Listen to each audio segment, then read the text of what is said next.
Hello, everybody, and welcome to Dungeons and Drams. We are, there's Ed's face again. You know, you'd think I'd be used to it, but oh, it's getting more into. I'm just gonna see how many times I can get you to break off your intro. Just all the time, every time. Oh, good. Donner Pass has the day off tomorrow, so he's going to be drinking along with us tonight. Nice. Cool. So we are currently waiting for 3 of our players. 2 of them should be along momentarily. Actually, one of them should be on really soon. So we figured we'd pop in and just kind of chat with you guys. We usually are just playing for your amusement and don't necessarily talk to you guys all that much. So let's start with the obvious question, both to the chat and to you guys. Maybe Ed first. What are you all drinking? Well, tonight I pulled this out of the fridge. This is one of Erica's very strange craft beers. She loves these weirdos. This is Untitled Arts Strawberry Daiquiri Gluten-Free Sour. Yikes. Interesting. Yeah. It's not bad. It's not bad. It's like it's kind of like, I don't know, it's like drinking strawberry banana yogurt. Like Yoplait. Like what are those two? Oh, Go-Gurt? Oh yeah. Yogurt. It's like that, except in beer-ish form, I guess. In beerish. I still haven't gotten into sours. I've tried them a few times, but it's just like, I don't know. It's just too weird for me. It's too not what I'm used to. Yeah, sours are hard to get into. I've only recently started enjoying them. I had one the other day, actually. It was, of course, it came out pink because half the sours are pink anyway, which I will say I am not nearly man enough to walk around with a pink beer. Like, I just can't get past it. So, you know, I'm just looking, I'm like covering it up. You're too fierce for the pink, Bill? I am. But as much as I love whiskey, I do love a very pink drunk maker. Just like the pinkest liqueur you got. Give me that. Well, I will say I don't know that I've ever had a pink drink that I didn't like totally really enjoy, even if it was shameful. Yeah, I don't care. Like I'll drink a cocktail. I'll drink a pink little frilly cocktail. I'm like, especially when I'm on vacation, like at the beach. I'm like, I don't care. Screw it. Well, there's like a slight difference that might make that a little bit more okay for you, Clifton. At least. Oh, that's ridiculous. Okay, well, I'll also chug a freaking beer if I have to too. It totally is ridiculous. I don't go both ways, but I do with alcohol. No, I mean Hemingway drank grapefruit daiquiris. That was his thing. So if Hemingway can do it, yeah, that's pretty manly to me. That's I like that. I will keep that in mind. So Clifton, what are you and I drinking tonight? Oh yeah, so I was really feeling, shocked, as a lot of us were, with the violence that happened over the weekend in Colorado Springs, the shooting at Club Q. And I just felt like, I wanted to drink something, I guess, from Colorado in memory of the victims who lost their lives and those that have been, that were injured. So I'm drinking Law's Whiskey House out of Colorado. Mm-hmm. No relation to the event, of course, but I just like, my heart's with Colorado today. So I was like, I gotta show some love with some whiskey tonight. Yeah, and Clifton actually sent me some samples of these a while back that I just had. You won them on the stream. Yeah, I happen to not get to them yet, so I'm going to drink along with whatever you drink. So which one are we doing first? So I have 5 of them here. So I killed one of these already. So okay. You can. Well, let's start with the. Do you want to start with the? What do you want to do? The malt whiskey or the wheat whiskey? I'll let you pick. Let's start with the wheat, because that's probably gonna. Okay. I would imagine that won't hold up the longer that we drink. So. Yeah. Well, and I also sent you a cast strength store pick of the rye, so I'd love to at some point tonight go from the rye to the store pick and compare. So I have the cast strength. I have the cast strength rye K&L pick. I have the Law's rye, so we should probably do the rye and then maybe the cast strength version. I have the malt, the bourbon, and the wheat. Cool. I'm gonna line these up here. You know what? Actually, would be really fun? Sometime if we ever all get in person and play, we should use these little sample bottles as our minis, and as we kill things, we have to drink them. I like that. I like that. And it's more incentive to kill them. Yeah. I'm like, I got this guy right here. I'm like, you guys can go get that one. You know what? I think I might just have some 80 Laws stuff down in the basement. So let me go see if I can't dig that out right quick. I'll be right back. Sure. And then I can put the red dragon down on the battle mat. We can whoever kills it has to drink it. It'll just live there. Like no one will go fight it. Like, I don't want to be a hero anymore. So let's see. What's everybody in the chat drinking tonight? Can't react to Ed's face anymore since the Halloween episode. Yeah, I hear you. Let's see. So, all right. So we're gonna start off the wheat here. So. Yeah. So these are their older. Even though I just bought it recently, these are their first releases. So they're pretty young. Their stuff has come of age a lot more now. So just be aware these are around 2 to 3 years each. Okay. Compared to some of their older stuff today. The Sword Pig, of course, is a lot older, but okay, that makes sense. So to anybody who's joined, we're just waiting on a couple of our players to show up. So we're hanging out and just chatting and talking about whiskey. So if this is your first time here, typically we get started a little bit quicker, but tonight's a little different. One person is snowbound, one person is just a little late, and the other person is attending to her civic duties. So, yes. But they'll be here soon. But meanwhile, you get to talk to Clifton and I, which is lucky for you. Yeah. Oh, this smells pretty good. Yeah, I think actually, what are the wheat one? I like the wheat, and I also surprisingly like the malt.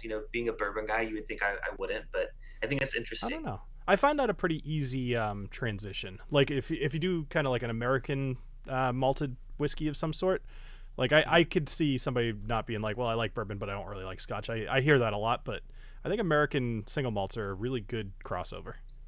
Well, that's actually a great mention, because next week's live stream, I'm doing a tasting box that I got that's all American single malts.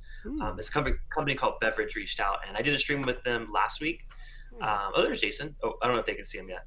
Oh no, I'll grab him and put him in here. I don't know if they see it, but I'm here. I see you. Yeah. I don't know if the stream sees you though. That's why I just. The stream. We're already live. Yeah, we're live. We're live. Yeah. Hey, Jason, you're live now. Live. How are you guys? We're live. But yeah, I'm doing a full exploration of American single malts next week and the following week, so it should be a lot of fun. I'm excited to learn about it. I actually. What brands you drinking? What brand? It's a mix, so it's actually like a pre-arranged tasting set. So a lot of Westland in there, I think for sure. Mm-hmm. I haven't actually looked at it yet. I haven't opened it, so I'll find out before next week. I'm excited. I don't know if you can. Let me know when you do it, because I could probably send you the new Jack Daniels, the American single malt. The new American reviewed that yet? Malt. I haven't. I have a sample bottle. I've done it. I did talk about it live, and I'm going to do a regular review once it launches. But the American single malt that they did, Jack Daniels, finished in the Oloroso Sherry Cask, the twice barreled, it's like drinking raspberry jam. It's delicious. Oh my gosh, it sounds amazing. I know that there was an experimental one they did that was like a distillery only release that was very similar. It was just a similar finish, and I love that. It's my favorite of the, what do they call the distillery selects, whatever they call them. Mm-hmm. Yeah, it's Well, along those same lines, Clifton, I'm gonna have to get myself on a live stream pretty soon. I got a similar kind of tasting box from, I think they're called. Oh yeah, you know what? Blind Barrels. Yeah. I'm using their glass tonight. Oh, cool. Yeah. Yeah. They're good people. They seemed like it. I talked to them for a little bit, and I like the idea of doing more blind tasting because I suck at it. So I'd like to get better. And actually, next week I'm doing a blind tasting with Scott from Scotch Test Dummies, based off entirely Scotch Malt Whiskey Society. So I'm gonna do real bad at that. But yeah, there could be. I mean, the problem with if you're doing something with SNWS, it's like certain distilleries if they were bottled, but SNWS sources from even distilleries that aren't active right now. Mm-hmm. They just have like casks, and I mean it could be anything. So. Yeah, I don't quite know what to expect, but I do know it's a kind of like a multiple. There's several people doing it, and if you win that night, then you go on to the next round. I have every expectation I will be. I'm in it too, so I'll are you? Suck along. Yeah. Nice, awesome, cool. Well, at least it'll be Scotch that actually tastes different depending on which bottle you're drinking. So. Steve A looked into the kit I got. I also put up the rest. So yeah, It's Westland and Westward. I always get them confused. Courage and Conviction, Colkegan, Balcones, and Boulder American Single Malt. So I've only had like one or two of these, so I'm excited. Nice. So Very Clifton, cool. I just tried a sip of this wheat. It's like you said, it's young. Like it just tastes like it doesn't have a whole lot of influence from the barrel yet, like at all. Right, and that's the thing. I wish these. I wish they would update their tasting kits to be some of their older stuff, because I know that I've heard really good things about the more recent ones. These are just some of the young stuff. Yeah, like this tastes very thin. I'm guessing this has to be. It couldn't be more than 43%. Actually, 47.5. Is it really? 47.5. Yeah. It is so. They're all that same proof, except the barrel proof. 47.5. Okay, I was gonna say, wow, you pulled that out of nowhere, but you have the box in front of you too. Yeah, I have the bottles right here. Okay. So which ones are you guys drinking right now? Because I've got the Hordium Straight Malt and the Sakali Straight Rye. Oh, those are different names. What's the theme tonight? Is there a theme? Sort of. Well, so I was just drinking some Colorado whiskey because of the shooting that happened over the weekend, just to kind of pay tribute to the victims. So I like that, man. That's cool. Bill had samples that he had won, and then Ed found some in his basement apparently. I've got a lot of stuff down in the basement. That's ominous, knowing you. Yeah, right. I mean, I guess I can get. Well, I mean, I guess I can get some old elk, but that's. You don't have to. It literally was like a last minute. I just messaged Bill like, "Hey, do you have those samples?" Like. Yeah, I figured because it's Thanksgiving week, I got an old turkey. I got an old turkey. Yeah. So nice. Yeah, I have a fun idea for my Thanksgiving episode this week, so that'll drop on Thanksgiving. But I don't want to spoil the surprise. It's going to be a fun one. It's not going to be me out in the woods shooting the bottle with my bow this year, but it'll be similar in some ways. Well, thank God for that. Last thing I want to see is a 6'8" whiskey tuber with a bow and arrow. I don't know if I ever told you guys this, but when I was the wolves are scarier. When I was younger, I got licensed as an archery instructor. Actually, I've done archery like my whole life. I don't suck, but I'm not like fantastic. But I don't know. I really like it actually. Right now all I have is a compound bow, but I used to have a recurve that I liked a lot. But I don't know. I like shooting. Bill, I feel like you tell us a fun fact about you every single stream that like I'm learning so much about you every single week. Yeah. It's always just so random. Yeah, my parents always encouraged me to be well-rounded, so I have a lot of shallow knowledge about a lot of things. So, but archery for whatever reason I was always just naturally pretty decent at. I'm sure a lot of us have some things that we've done. Like, did you guys know I was a DJ and a dancer for an entertainment company for like 10 years? And a dancer? Know that. And a dancer though. Right. A dancer. What kind of dancer? Like go-go dancer, or like hip hop, hip hop, tap, jazz. I don't know what you call it, but basically I learned all these different techniques. So when we did like bat mitzvahs and sweet 16s and stuff like that, when I was actually kind of a good-looking guy, I got to hire. They hired me to dance at all these parties. So, cool. No kidding. That's awesome. Are there videos, most importantly? Yeah. There's video somewhere. Somebody has it. I'm sure little Susie Leibowitz, her family has a video of her of her bat mitzvah somewhere with me on it. We gotta leak it. Wow.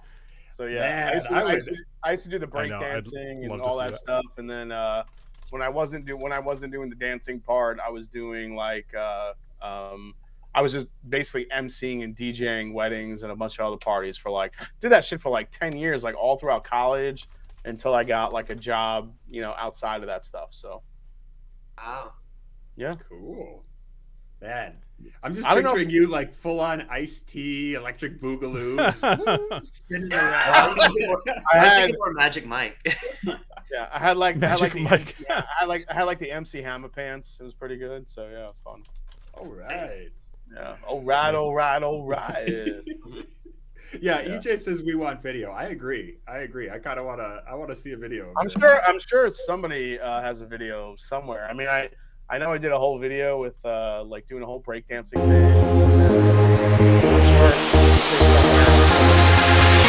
video. I'm dancing around like a moron and doing like the voice and all the bullshit. Come on everybody, get on the dance floor tonight. You're gonna listen to blah blah blah blah blah. All that shit. I put some club dance music in the background right now, just so that we could have some. You guys can't everybody hear it, but the welcome audience to can. Everybody give it up for Mr. Bill Whiskey Dick. He just got a bow and arrow. It's his Sweet 16. Well, at least we know how to fill time now. We should just start dancing, Jason. Come on. Just like popping lock.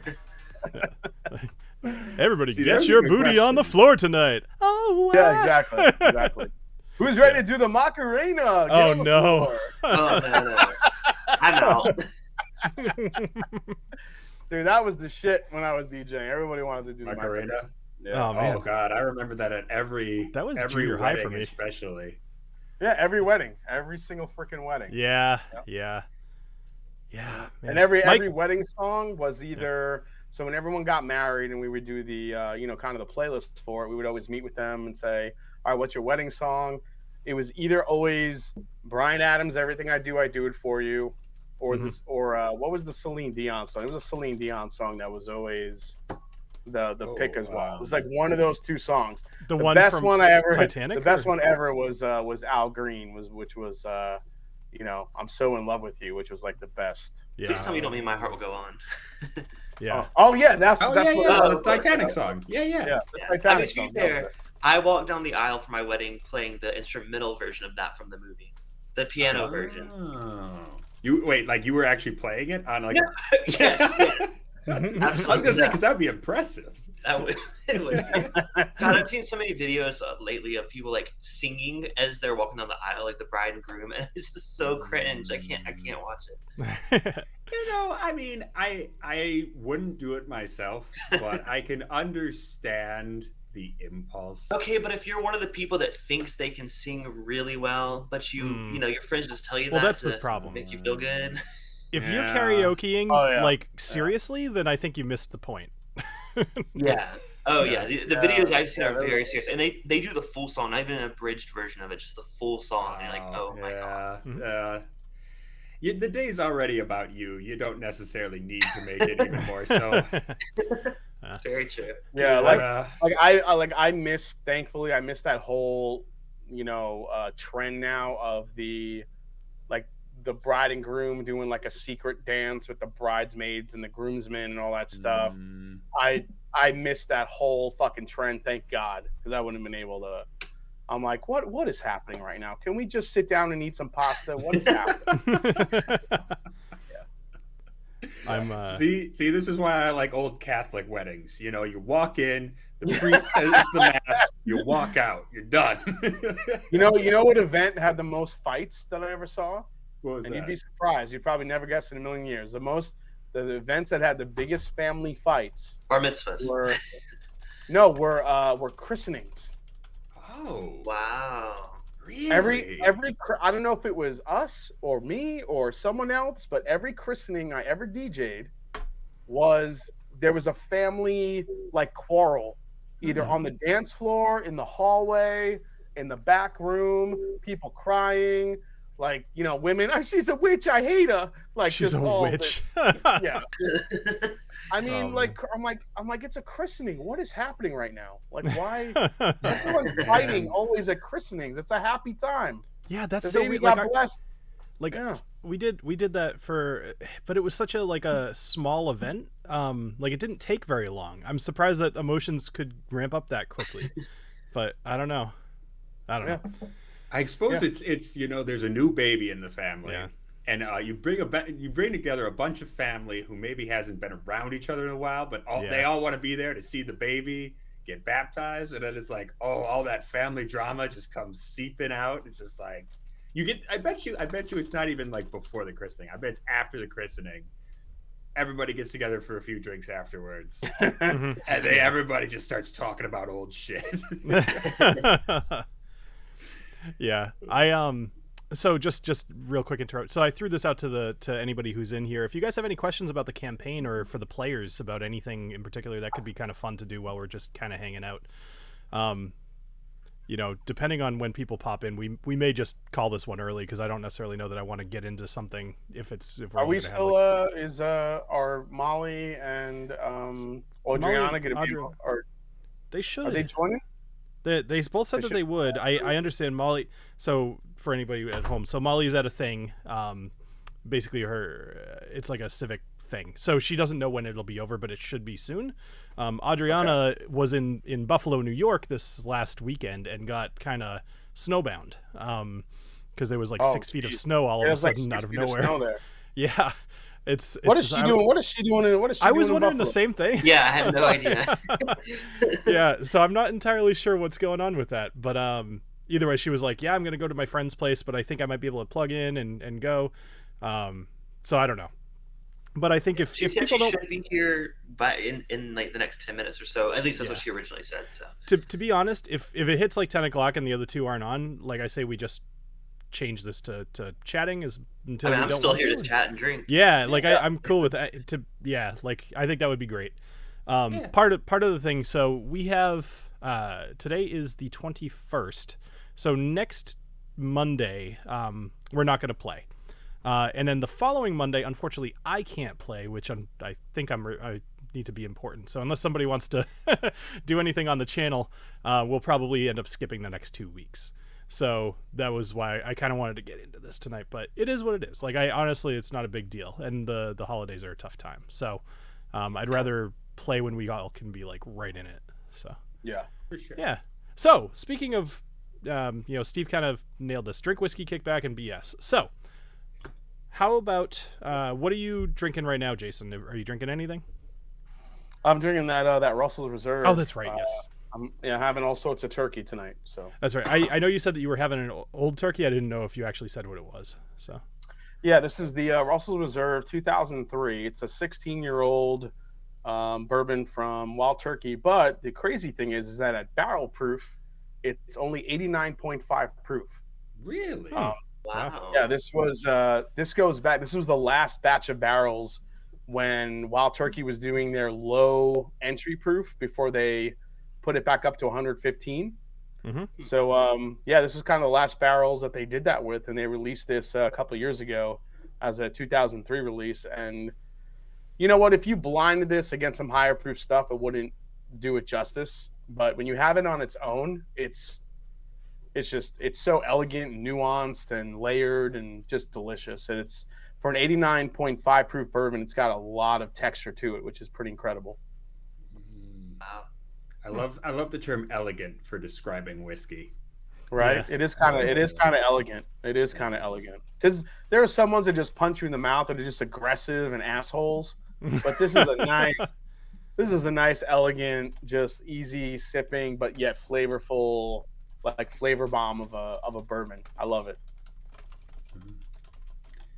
So with these 80 laws, again, I don't even know if I have the same stuff you do, but I gotta say, my malt, I'm not the biggest fan. I can see what they're going for here. Like I see the direction it's heading, and it seems to be good. But it's just like it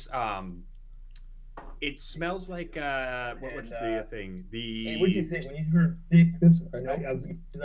That's you, Jason. You got to So I was thinking it was kind of a strange thing to but I was gonna say it reminds me a lot of hey, hold on, Jason. But for the biscotti,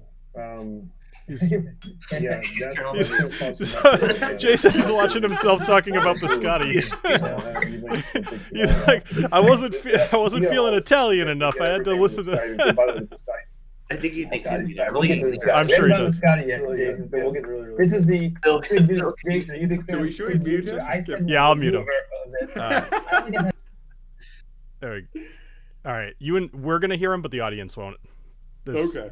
Actually, I can mute him over here too. Yeah, there we go. Jason. So Jason, wave when you realize that you were being an ass. Oh, wait. There he goes. Now he sees. All right.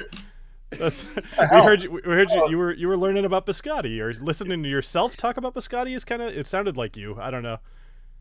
No, it was not me. I was on 21090, and they're giving away the Bourbon County Stout lineup, and apparently there's a biscotti one that's on there. And biscotti's my favorite cookie. I want it. I see you with the James cheating on our stream. We get it. This is taking an interesting turn. I'm sorry. I see biscotti and everything goes off the rails. It's like That's a why- Manchurian candidate thing. Like you say the word biscotti and the eyes just go wide. It's biscotti. Yeah, Biscotti. biscotti. Ed, I just poured the malt. So like I don't know if we're drinking Actually, the I same did too. one, That's but- funny. Yeah. Must Yeah, have I'm been not because sure if we are or not. I've got a I'm two. gonna, This I'm is a gonna have to go. two-year-old If you guys malt are I've doing, got if you guys are here. doing malt, I'm gonna have to get on a malt here. So So Ed, we have a request from the audience. Donner Pass wants to talk about the Rocket Review returning to YouTube. Very exciting. Yeah. So have you done more than just that one episode? Because I think No, that's the other Okay. one that's come out so far. So I can give you a little preview of what's going to be happening, though. let's do it. So actually, we're building a bar. We're building a bar, a basement bar. Me and Nice. the old man. So we're going to do it. A few episodes of planning, buying, construction, all of that, walking everybody through the steps that we're doing. It's going to be a pretty nice bar. The old man's a pretty good handyman. Nice. Unfortunately, the only thing keeping us from doing it right now is that he caught COVID for the first time. At least he's vaccinated and it's late and all that. But he is laid up right now, so unfortunately we can't really shoot anything. Yeah, whatever's going on right now, like a lot of people are catching it right now, and I get it. Maybe Well, it's it's getting catching it for cold. the More first people are time. inside, but it's like, yeah, I don't know. It seems strange. A lot of people are catching it right now. I know like 4 different people with it at the moment. Yeah, well, and flu season, all of that, and then whatever the RSV one that the babies are getting. It's not a good time for lung issues. Yeah. Oh, Adriana! Hey, I made it. She made it. Hey. What's up? How's the snow? It's a lot. It's a lot. It's a lot. of snow. What the hell are you doing in New York? Why are you in My- Buffalo? My mom lives just south of Buffalo, so Mama, you gotta go see Mama. yeah, and my brother's visiting with my new niece, so I had to come see the niece and everything. But Yeah. of course, as soon as I arrived that night, it started snowing and didn't stop snowing for 3 or 4 days. So it's a lot of shoveling and like 6 feet of snow. So Wonderful. Wow. super good. I'm glad you made it. Yeah, me too. Yeah. Miracle? We are mostly just hanging out at this point, Adriana. I don't think it makes sense to play, especially I can already tell that you kind of have a bad, Okay. like a worse signal than normal, which is okay. Like Okay. Yeah. yeah. So we'll just hang out, we'll drink for a little bit, and then we'll call it a night. And yeah, I'm totally fine Okay, with that that. works out then. So I'm gonna let Molly know just so Okay. she doesn't hurry home. Yeah. Yeah, panic. Pretty sure. That works out. No chance of Bill killing us tonight. Okay. I mean, Yeah, which is I too don't bad know, because a chance. Look at the poll he put up. Ripper's he's there. He's ready to go. Yeah. Yeah, well, I was worried as soon as Bill was like, "That's it, I'm killing Booker." I was like, "Oh, I gotta figure it out." Yeah. A lot of you guys. Booker was just playing in the water. He was having a good old time. I know he was Yeah. splashing around. He was being a little Yeah. Booker. For those of you that aren't in the Discord, you should be in the Discord. I'm gonna drop a link to it in the chat, just in case you're not. Yes. But yeah, we have like a little backstage thing, and I was like, when she said I'm gonna be like a half hour late, I said I'm gonna kill Booker. So Yeah. That is the threat you go to like every time too. I know it doesn't Wanna kill matter. Booker? It's like It's gonna happen. make their decisions or I'll kill Booker. It's like, oh shit. Yeah, it works for all of us. yeah, well, you all have something I could take away from you. Yeah, but if you kill Booker, that's taken away from all of us. I know, right? Yeah, that's the end of the True. stream. And that's when I send Bill a Christmas glitter bomb. Are you kidding? With that accent, you're sending me a fish in newspaper. This is what you get for killing Booker, asshole. Glitter bomb. Also, Mick Shweta. We can't forget about her. Oh yeah, Really I good. like Big Sweat. Big Sweat is a sweetie. Oh yeah, I like McSweater's voice. Yeah, Of good. course, Knobolas is coming to McShweta's defense. Like, Yeah, she Well, likes you. know, yeah. maybe. I don't know. I'm seeing Knobolas in a whole different light now after he fucking lightning destroyed that dude in the cave. Knobolas was just having a bad night. I mean, just didn't go look off at the that. board. Just that whole series of events was amazing. He went in the water. Was like, I'm gonna go fucking take a shit, and then he went in there, and he literally destroyed a guy with his hand, with and just hold Yeah. his skull, and then he came out like nothing happened. Like he's on another level right now. Right Yeah. It was He's a finally, weird mix finally of coming like, into his power. Yeah. I was gonna say it's a And- very weird mix of like Metal Gear Solid and Cyclops from X-Men. Yeah. Knobolas is in there cutting him in half with his short sword, and one of the other guys like, "What was that noise?" And poor Ed, and No poor, big deal. and poor Ed is still trying to convince everyone that he's still Agnomeio. I am still Agnomeio.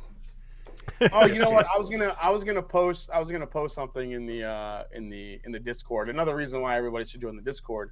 Have you guys, when you guys go out to the stores right now, have you noticed a complete just saturation of gnome decorations for Christmas? Oh yeah. I think Agnomeio's catching on. I'm just saying.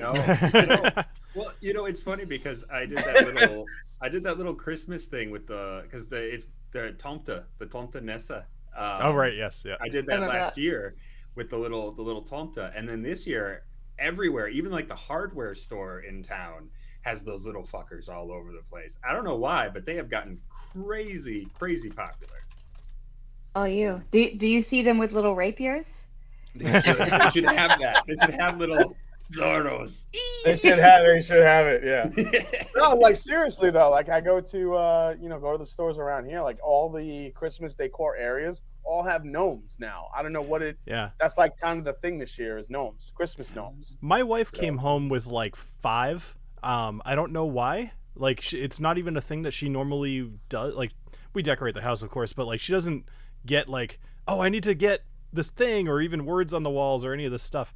But she came home with like 5 gnomes the other day. I'm like, what are you doing? I think you should secretly decorate one as Agnomeio. I should. I definitely See, should. my mind went the other direction. I was like, oh god, who is she? Snow White? Like, dang, that's a lot of.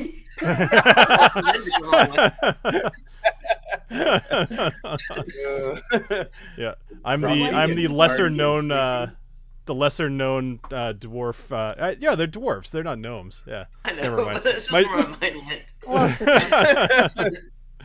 Yeah. God. Know the difference. You could customize All right, one so to look I like gotta- a gnome. So racist. I gotta ask when it comes to Thanksgiving, since it is Thanksgiving week, and Oh yeah. everybody will be gathering with their families or with their significant others or whatever it may be, however you celebrate this week. What is the one dish or thing that you look forward to eat every Thanksgiving, whether it be on Thanksgiving or the day after? Ladies first, Adriana, what is it? So nowadays it is actually mofongo stuffing that my husband makes. And it's Mofongo delicious. stuffing? Is that a thing? It is What is- now. I don't know I if don't know he that made it up first or word. if he saw this. What is mofongo? Oh my God. Mofongo is a Puerto Rican dish that's like Yes. Okay. fried plantains and chicharrones and like a garlic sauce. And normally you just eat mofongo with like pork or shrimp or something on top of it. But Nick puts all of that inside the turkey, and like that is our stuffing, and it is Mofongo. so fucking good. So What Nice. do I need to do for you to send me a small Tupperware of that? how do we get that to you? Get some Tupperware. You put a little dry ice in You know. there, you pack it up real good, you send a Right? Tupperware. Oh, she's in Buffalo Tupperware, right now. Adriana, I will send you all the Knob Creek for a Tupperware of that. She's in Buffalo I right think now. we- It'll get there frozen. You don't even have to like freeze it. Right. Oh my God. Yeah. Put it outside for an go- hour. Incredible. I go home tomorrow though, so like. I Like when, won't- like I when won't actually Adriana be here. started her channel, like I would talk about mofongo, and she, Yeah, she I like knew flipped exactly what out. it was. Yeah. Because that was one of like the first meals I ever had in Puerto Rico, and I freaking loved it. And it's, I mean, you just take pork fat, fucking fried plantains, Ooh, mix this it with looks like good. a garlicky sauce, throw some shrimp or chicken in there with some spices, and it is ridiculously Yeah. good. I'm gonna throw Yeah. this up on stream for those of watching, so they can see what a mofongo is. It's. Mofongo I'm is so good. I'm gonna cover Molly's face with the mofongo. That is fair. Oh, Molly yes, fungo. it kind Look of at all, looks like stuff. look at its gloriousness. Look at it; it's delicious. Is that I mean that looks really good. Yeah, Yeah, that's mofongo. I mean, it's a belly bomb. Like you need a nap when you eat it, but it's amazing. yeah. It's worth it. yeah, it's See, not I a love light meal. chicharron, so Yeah. that Yeah. sounds perfect to me. Yeah, like it gives it, and some people don't cook it with the chicharrones in it, but like they'll have, they just use the fat of bacon kind of thing. But Yeah. I mean, either way, it's just like You need the chicharron. That if you do it without it, that's blasphemy. yeah, you need like the texture, so it's just like. All right, Cliffy, Yeah. where you at? What do you want on Thanksgiving? I don't know. I've always been a sucker for like just really good like honey baked ham, or just like I never get that other than Thanksgiving. So like I I'm love just a honey sucker baked for it. ham. With, I think You eat all the crust. with pineapples? Oh, yeah. With pineapples or without pineapples? I don't normally. I mean, I've had it. It depends on the mood. I guess for Thanksgiving, not typically, but if I ever have it outside of Thanksgiving, then yes. I like that your routine is to do a ham on Thanksgiving. Like it's not uncommon, but it's just I think that's cool that that's like an every year thing for you because it's not as traditional as say a turkey, right? I mean, well, okay. I'm thinking back to my childhood because like now Yeah. it's usually it's my husband and I. So like we just like our local grocery store does like a Thanksgiving dinner thing that you could pick up and cook at home. This year, we're actually going down to San Diego just for just a weekend getaway, and there's a restaurant there that does like a whole like prefix menu that I'm excited to Nice. dive into this year. That's but great. yeah, so it's not like an every year thing, but like when I'm home with the family, then yeah, that's my go-to. Cool. Honey baked ham. I love honey baked ham. Nice. All right, Bill, where are you at on Thanksgiving? What's your go-to? What Oh, is you're the dish you're you asking the have right to have? guy here. So Thanksgiving Oh boy. is my favorite holiday of the whole year. Mine too. I'm with you, man. I go way over the top every year with cooking. I actually ever since I had my own house, it has been come to Thanksgiving, don't bring anything. If you insist, bring wine or maybe like a pie. But if my ideal is to have like 25, 30 people over and to cook every single thing that they're going to eat. So every year it's very different. I actually just made my menu for today, for this year today. But I'm just gonna, all that aside, the turkey, right? Like I love fiddling with the turkey and just trying to make it better every year. You fiddle with turkeys? I fiddle. I knew that was coming. I saw Cliff snicker a little bit. I did too. I I was like, if I take a breath, this is gonna go downhill. And then I was like, crap, I ran out of words. Just fiddling the turkey and basting yourself. You gotta right. fiddle. You gotta. Yes. Thanksgiving tradition. Yeah, but I go. Bill in the driveway, filling his turkey. I have So, actually. so since you love the turkey so much, do you deep fry? Do you smoke? You do a combination? What do you do? I bought a Weber smoker last year. I used Whiskey Dick money to do it because I was like, hey, I could throw some. I can do an episode on like Scotch, like Ardbeg barbecue sauce. Like it was kind of what I was thinking. Nice. And then I just never ended up doing it, but it was still an expense. I'll still do it eventually. I love the idea of like, I bought a grill so that I could do an episode on barbecue sauce for my whiskey chick. Because it's all a write-off, right? Everywhere, Yeah. like this. We've all bought like bad whiskey to do like a stupid Right. episode on something. I mean, it Yeah. happens. I've Why Why done not buy? Why not almost buy more a? than once. Yeah, why not buy a smoker? Yeah. So anyway, I have not yet smoked or spatchcocked a whiskey, which is a wonderful word, spatchcock. Who here knows what spatchcock means? I know it. Yes. I want to That know. is- I hear Okay. that's the way to do it these days. Yeah. It would be the. I'm a cook. I know what. Okay, how to yeah. do that. I saw a lot of confused looks, so I wasn't sure. But anyway, I have not yet smoked a turkey. I haven't actually deep fried one, although I've had it and it's delicious. I go traditional. When I say traditional, I throw 17 pounds of butter underneath the skin of this turkey. The thing comes out so Nice. moist, it's ridiculous, but it's I just love it. Like I'm already like looking forward to this, and I just love cooking on Thanksgiving. I stay up like all night Wednesday night cooking So what do you, everything that what can do be you done stuff- ahead of do time. you- do you You're do the- salt. You You're do the salt. stuffing. Yeah. You do the stuffing in the turkey, or I don't do it in outside the of turkey. That always kind of grossed me out, even though it's like totally traditional or whatever. That just kind of grosses me out. So I do the stuffing on the side. I agree because I actually think when you put the stuffing in the turkey, it sucks in some of the moisture from the bird into the stuffing, and Yeah. I'd rather keep all that moisture. I stuff my turkey with like onion, garlic, herbs, spices. I stuff that all in the cavity so it you get all those aromatics in the meat. So I'm gonna sound a bit of a noob here, but so this is the first year I've actually bought like not just your regular store butter. Like I bought like Irish butter that, you know, comes in a big old block of butter and whatever, and I'm very excited to use it. I see David Esterling saying that I should use duck fat instead of butter, and you've already put that in my mind, and that will probably happen next year. I think that would be wonderful. I freaking love duck. Does anybody freak out though at the idea of like changing it like on the day of, as opposed to like having like a trial run? Yes, very much. So far I've gotten lucky. So, Like, but yeah. yeah.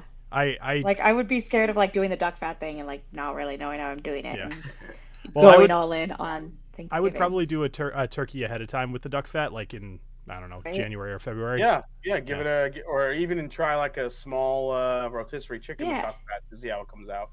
Yeah. Ooh, you could do little quails with duck I was fat. thinking of quail too. Oh, that's a good idea. Oh, yes, Yeah. yes. Yeah. Or Cornish All right, game Ed, hens. what do you got for your go-to? What do you got to have on Thanksgiving? Well, okay. I guess mashed potato. I mean, I'm a big mashed potato fan. And actually, now that we have a yard, I'm so excited because I'm going to start growing fingerling potatoes come springtime. Ooh, nice. Eric is already making fun of me, but I don't care. I'm very excited for it. But actually, the one thing I will say that I love that I don't make, this is something my sister and my dad always make, is they make cranberry fluff. Cranberry fluff, They take, we've got this old Fleischwolf, what's it called? Meat grinder, like an old school German meat grinder. Nice. And they hook that up, they clamp that to the side of the kitchen table, and then they just cram marshmallows and cranberries and almonds and all this stuff, and they grind it up into basically like a homemade kind of cranberry sauce, but we call it fluff because it actually is more like a kind of fluffy dessert. You put marshmallows in it, right? You said marshmallows. Yeah. So once you grind it, once it goes through the grinder, then what happens to it?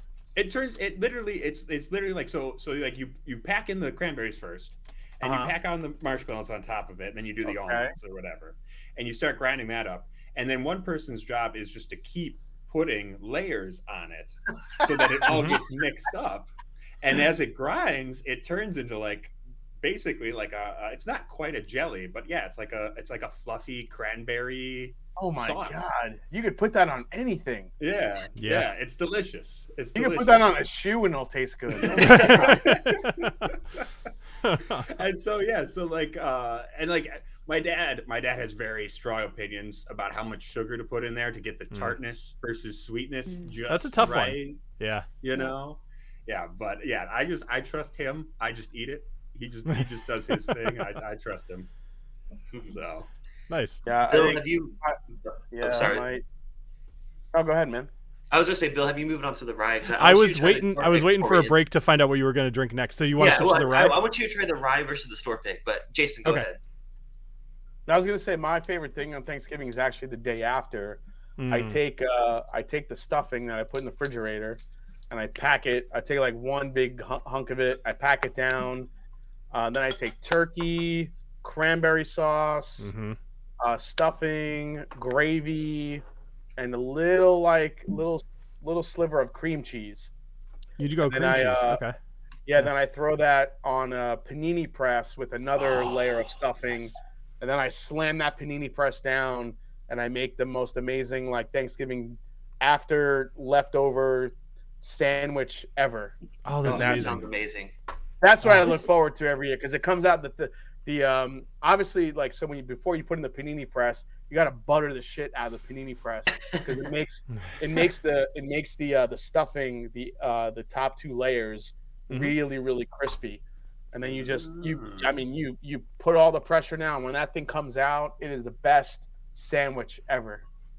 I always get excited. That sounds awesome. A lot of like local bakeries or like sandwich shops around here always like a Thanksgiving like sandwich, and I always get excited this time of year because it's always like the turkey, the cranberry, the stuffing. It's just like ugh. I've never done it homemade though. I'm gonna have to do that this year or next year when I actually have it dinner. Yeah, that sounds really good.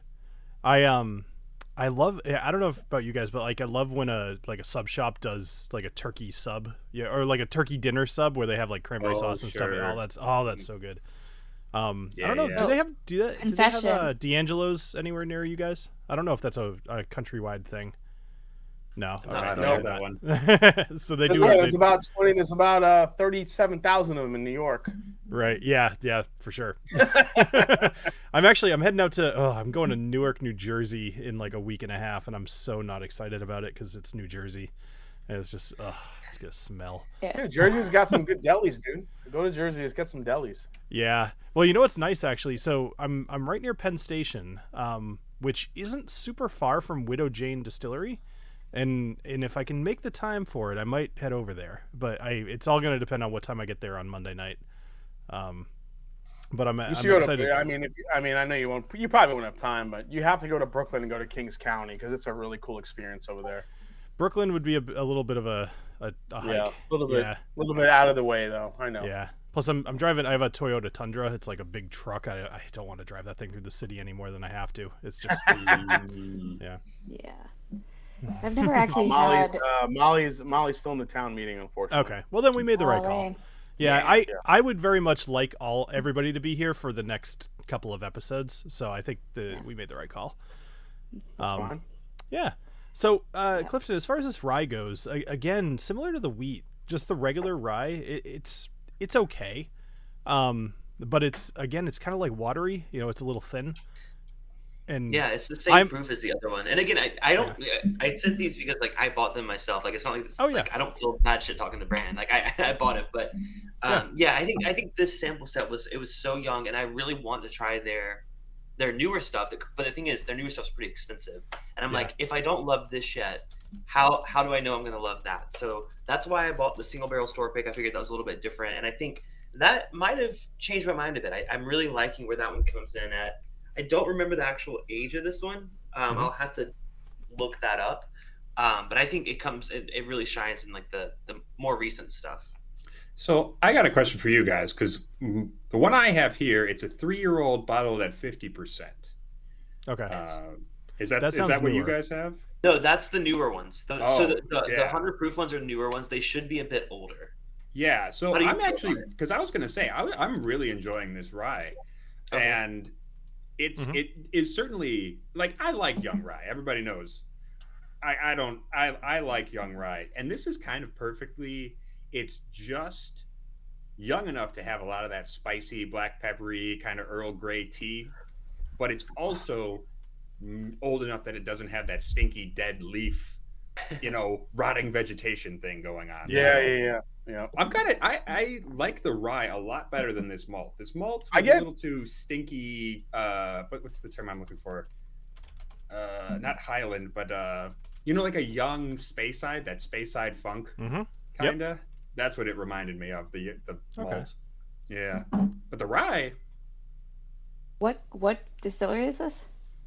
Laws Whiskey House, or they used to be called 80 Laws, but I think they go by just Laws now. Yeah, they just go Laws Whiskey House. Oh, the Colorado one. Laws? Yeah, yeah. Their ryes are pretty. From what I remember, their ryes are pretty chocolatey. Yeah. When I was in Colorado, people kept trying to sell me on Laws, and not having it. So this one is 5.5 years, by the way. So hold on, I got to break in here for a minute because Bubble Bath I think it's Bubble Bath, is it? No, it's Bourbon's giving me some shit, right? So there is a Newark, Pennsylvania station. Maybe they just don't call it Penn Station. Like I assumed that was called Penn Station. That is within walking distance of where I'm going. Is that? He says none of the things that we're talking about are anywhere near each other. Oh yeah, but, so in Bourbon's defense, when you say Penn Station, you're thinking of he's going the Penn Station right underneath Madison Square Garden, which is right is nowhere near Widow Jane. So, okay, so what's Newark funny though is Penn Station. Yeah, I mean, I've been to that Penn Station, the one in New York City, like right, the one that you're talking about, and I guess I just don't know this area like at all.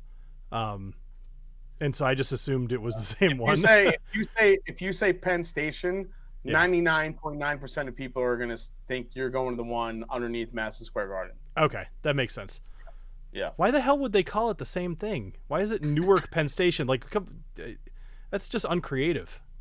dumb. I mean, Well, welcome he's to the also got United a whole States. woods named after him, like Penn's Half Woods. the states are just a new version of something. Well, that between already the existed. two of them, you might get murdered more at the Newark Penn Station, other than good. the New York. I like this idea of murdered more. There are degrees of murder. More. Murdered more. What was Like- there was a movie where the bad guy said "kill him a lot." What was that from? That was that Buffy the Vampire Slayer? I think it was. Maybe. Wow, I don't know why I thought of that. I can completely imagine Salt saying that. I kill him a lot. Salt or Yes. salt. Oh, poor Salt. Salty. Oh, I have so many fun ideas. Thank you, I Salt. want to get to him. Salt is Yeah. not involved. He's dead. I don't want to give you guys any You hope. should somehow bring the ghost of Salt back. I'm just saying, idea. I have other One of our ideas. dreams. Come on. Yeah. Well, you know what? If There you you go. guys ever get into like a cooking competition, maybe we'll do like a ratatouille kind of thing where Salt takes over. There you Yeah. go. It's a Speaking little of voice in the back which- of our heads. Or if we're ever like we're lost in the woods and we're all starving, all of a sudden the ghost of Salt comes out and gives us ham. I brought you a goat leg. Hi guys, I'm dead, but here's some ham. Oh. This is our magical savior. Here's some honey baked ham. I wanted to ask you guys, who has been your favorite NPC so far? That's what I'm curious Oh. about. That's a good question. Snortimer, of course. Okay. Oh, yeah. Snortimer. That makes sense. Yeah. Yeah, I have a special place in my heart for Snortimer because that was kind of like my first like solo like event was with fucking Snortimer. That was pretty funny. Oh, Never- right, you almost, in- you almost murdered him. In Yeah, all I pretty much Yeah. stabbed him. Yeah, I you pretty much stabbed him. stabbed more Snortimer, but he survived, so he's fine. so And then I've you went to gotten- his birthday party. He's like a big joke. ass fucking pig. Yeah. Yeah, I've gotten- I definitely thought that Oh, was going to sorry. come back to bite us more. I definitely thought you were going to walk into the party and we were going to be in so much shit. We were just gonna be Snorter murdered like by everyone. Well, I will tell you. So you did a couple of very important things that didn't get you caught. Part of which was like the very last check that you had to find that hidden wall in the back. You made. Yeah. Because the guard was coming down the stairs. So the key that was that was- nobody who could talk Oh. saw you. So and Nexori wasn't going to give you up. Yeah. Yeah. Yeah, but yeah, Snortimer, I think. I like man. the dragon girl, whatever her name I was just trying Oh, to think yeah. of her name. What's her name? The Are, dragon. are you talking about the thief person or? No, or the the- dragon. No, the one that dragon saved them person. from the begins with a D. Demigal. Yeah. Yeah. Yeah, when we were on the ship and she came down right when we hit land, Mm. that was pretty cool. Mhm. That was Do pretty. they have to have been alive? No. Lop it. Whomever. Huh? Lopep. Lafip. Okay. Mm. Who? Oh yeah. Yeah. Wait, who? I love him. Lafip, The, long He boot. was the dead guy that we found, but turned Oh, out the to guy be in the a bed? wizard. Yep. Yeah. Yeah. Okay. That That's that pretty Booker cool. took some bones from. I think I'll always have a special place in my heart for fucking twerk brand. Twerk Oh, brand. Yeah, I was gonna say Yeah, Twerk Brand's probably dearest to my heart. he Yeah. probably A lot of these provided so many fun jokes. I mean, I couldn't. You have to bring them up. Well, and it's also like, man, that whole thing. Well, because when I Agnomeio gave him his whip.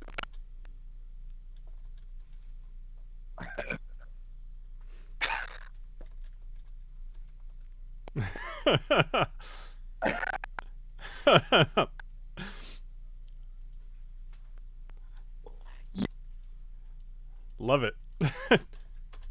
Yeah, you really did. You made that way. I had some of that in mind, but you leaned into it way harder than I expected, which was wonderful. So, Yeah. so Adriana, nice. So I know that you were you were a watcher before you were ever a player. So Lopip was since you were a player. How about prior to that?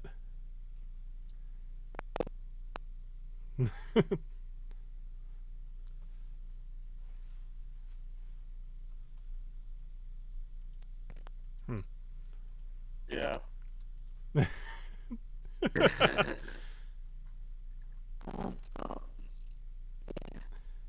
Yeah. Yeah. We'll We'll see what there'll be other NPCs. Oh, yeah. I'm very excited for.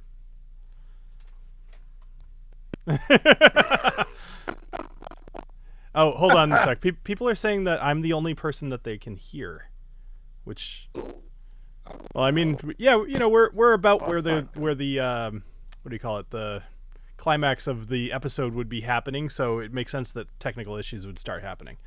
Absolutely. Of course. Audio is wigging out, but like everybody's got perfect connection. I've got good connection. Yeah, everything looks correct, which is interesting only because none of the software that I'm using is telling me that anything is wrong. When you guys say it's wigging out, does that, so it's because I noticed this on the last episode, my microphone sounded like crap and I have no idea why. And so it's interesting that people are saying this now. That is weird. Should we come in and out of OBS? Would that help? Bill's audio is disconnected from the video too. So, which that's true. I'll just one sec. So my audio is coming through the microphone directly into OBS versus everybody else who's in the separate program. And then I stream both their video and their audio from that. Ed sounds good now. Ed's back. Bill's voice is out of sync. Is okay now, I think. Okay. But then they said that you're back in sync. Okay. What about the rest of us? We should I each was say watching- something so that Everyone they say can tell. something. Yeah. So I'm gonna Check. hold up my hand as I say a thing just so you can see the visual versus. So like, hello. Hello. Hello. Hi. Hola. Hail and well met, travelers. Audio seems fine now. Okay. That's what they're saying. Yeah, because that I used to last adventure, episode, but almost the entire last episode, everybody's voices were out of sync with the audio. It was brutal. Oh, that's annoying. Yeah. yeah. This dang thing. I know. That was something. Yeah, it's a little tough, and I don't know what to do different than what we're doing, other than either getting a new computer or switching over to AWS. So. Well, it looks like it's all back now. So it was just like Yeah. for a minute, I really think Yeah. that it was all wonky. So So Cliffy, can you get me a deal on some AWS stuff going on? There. Not my oh, department. nice. That's it. You got to make some friends. Yeah. Got to help me out. Yes, I did. Yeah. Help a brother out. Well, I told you our email was down all day, so I guess Amazon's not as. That's You would think they would have that under control. Yeah, I will say just Wow. like for anybody who doesn't know, so I'm a director of software engineering, and every time that the concept of switching over to AWS for anything comes up, I fight it vehemently, despite the entire industry going that way. Like it's a stupid battle for me to fight, but the idea of everything going over to Amazon just doesn't make any sense to me because it's giving too much power to a single company that could go down. And the more things that are I hosted hope by not. Amazon, the more likely people are to want to take it down. And there's way smarter people out there than me that probably know just how to do that and are waiting for their moment. So, I don't know. Yes, but don't you want to encourage a Blade Runner style dystopia where a single corporation controls everything we do? Isn't that just the dream? We're not that far. Kind off. of is the dream. Kind Yeah, of is. I know we're getting there. Oh my gosh. So I don't want to get political, and I'm not going to, but going right on that edge, have you guys been like watching Twitter and just watching Twitter, Elon Musk and just like Twitter. all of this? Oh my god, it's so much fun to watch. Twitter. Because I Yeah, have I've watched no from real- a distance. I I've have been no involved. vested interest in Twitter. Like it's I like Twitter better than Instagram, but I also don't use either one very much. So it's been fun to watch. I've been on Twitter like since like it first started, but like I'm the same way. Like I don't actually care. Like if it goes down, it goes down. Like whatever. That Yeah. seems to be the attitude most people have. And I mean, I don't really use social media for anything personal, so I'm not too worried about it. But it seems to be that everyone who is on Twitter already kind of hated it. So they're like, Yeah. oh, if it goes away, I'm kind of freed from this manacle I've been chained in these Yeah. past few Well, years. a lot of folks switched to Twitter from Tumblr when Tumblr banned porn. So like Twitter's like the porn place now. So like, I know, which is and Tumblr started allowing it did again, not which is know kind of but Yeah. did they really allow it again? yeah, which is so funny. It's like, oh no, we don't want that. Oh, never mind, nobody likes this. Yeah, we'll put it back on there, but nobody cares. Currently anymore. downloading Tumblr.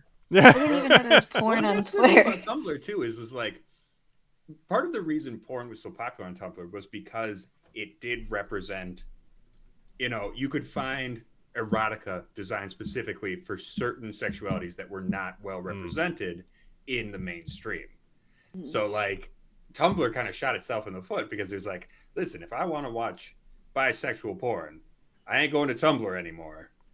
All right. So what am I? Now I got no reason to go to Tumblr. I know. I find that funny. Like Reddit is kind of public. Like Reddit would be a better place to go for any of that stuff. But whatever. I don't even watch. What is porn? I don't know what porn is. Wait, Adriana, what was your question? I'm so confused about going to Twitter for porn. Like, isn't it public? That is weird. Like, yeah. Yeah, you could. So the weird thing is, the whole reason that Tumblr banned it. Well, there were multiple reasons. One reason was because Apple was pushing back for being in the App Store and having porn. So they're like, okay, well, we'll remove the porn versus remove ourselves from the App Store. However, Twitter is also in the App Store, and they seem to have the same situation. So now Twitter does have a filter you can turn on, like to filter that stuff out. But I've seen some stuff on Twitter. I did not know that porn was on Twitter. Like, I legit did not. I mean, know half of the Twitter accounts are out there to promote their OnlyFans. There's a lot out there like for that sole purpose. That is true.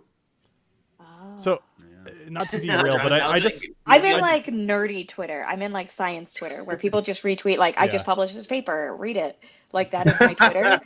That's it. Yeah, there's like Twitter's like anything else. There's just like certain pockets of Twitter that you could find some really just crazy shit. I mean, okay, that makes sense. Of course, that is true. Yeah, there it is. There it is. Hey, Adriana, Adriana, would you like a bottle of the Mash and Journey Knob Creek Single Barrel Rye or no? Thank you. I love how I never get whatever. It's fine. It's fine, Jason. It's fine. Somebody, Bill, you want single barrels? Bill, I sent you these samples. I don't want a pity bottle of whiskey. I sent you these samples. Bill, you know what, Bill? You know what I'm gonna send you, Bill, because I know that you'll love. What's that? We did our Japanese Kaya whiskey, which is a cast strength Mizunara, all aged Mizunara 9-year cast strength Japanese whiskey. You want that? See, that's an interesting concept. So cask strength and Mizunara, I'm a little surprised the two work well together. Mizunara is so delicate that I feel like at cask strength I won't say cask strength. So cask strength is a little bit of a gray area in this regard because there's no real there's no real like specific laws around cask strength. Right. So but cask strength in this regard is only 109 proof, which isn't bad. Okay. You're not looking at a 29, you're not looking at 130, 125 proof Mizunara cask, cask strength. Mm-hmm. But this is all single malt. The one thing I was a little bit skeptical on, because I hate this idea, which is why I hate Jefferson's. Yep. But apparently they age these Japanese Mizunara casks on like wooden ships, and they go around the ocean and they slosh back and forth and do all that jazz. Yeah. And while it's gimmicky, and I totally agree with that, the flavor profiles on this whiskey that we had were unreal. Yeah. So I like Kaio as a brand, and which I believe Kaio is one of the ones that's like not a real Japanese whiskey, but I could be wrong there. I have like a chart. It's like they're weird because they don't label some of them as Japanese whiskey. Okay. They don't label it as Japanese, but my understanding is the distillate is Japanese. I have a from what I know about it. So I'm not sure why the labeling issue there. Either way, Jason, I would love to try that. Thank you. Yeah, as soon as it comes in, I'll send you a bottle. And you know what? Because you did such a fine job loving our Westland, I'll send you the next Westland when it comes out. That's exciting too. Look at this, the magnanimous emperor of whiskey. I know, right? Meanwhile, it's like largesse from the Roman emperor outing themselves on their. I'm laughing at the chat outing themselves on their like knowledge of porn and I know, right? You didn't hear from me. I don't. Clifton, what is porn? Like Bill said. Like what? What is that? Exactly. I don't even know. Like, what is that? Also, like Top Shelf Dustin said, like I'm not sure how you can get on one and not see it. And now I'm wondering, like, is it like a mail thing? Like, is it automatically advertised? Like, comes up in the algorithm more? Maybe. So I mean, I could tell you, Adriana, like similar to you, right? So like my Twitter account for the Whiskey Dick and my Twitter account for Dungeons and Drams, neither one of those see anything porn related. I think I So- mistyped the word corn one time, and maybe that's why I'm recommending it. That I makes would some have sense, whiskey yes. for sure. Yeah. Yes. It was you had like some undercooked corn, and you were like, "Oh, is it? This has like the inside of it's really tough. Is this like hardcore corn? Is that a thing?" That's exactly what happened. Really Yes, I can stiff see that. cobs. Really? Oh, did you guys see that? Or I think it's Orville Redenbacher. No, Green Giant is doing a thing with that kid, the I Like Corn kid. Hardcore corn should be a whiskey. That should be the name of a whiskey. Hardcore It should corn. be. Yeah, if it isn't already. There you go, Jason. Yeah. That's a whiskey pick in the making. Yeah, For hardcore sure. corn. You're gonna have to find something Sorry. with really Sorry to heavy interrupt about corn corn grain kid. influence. Mm. You're just like a Solid really young bourbon, but at cask Yeah. strength. It's got to be cask Yeah. strength. I mean, I Balcones guess if it's kind a of. corn whiskey, that's just. Yeah. Balcones gave me We're the gonna- cold corn shoulder. whiskey Otherwise, pick? that would be a good one to work with.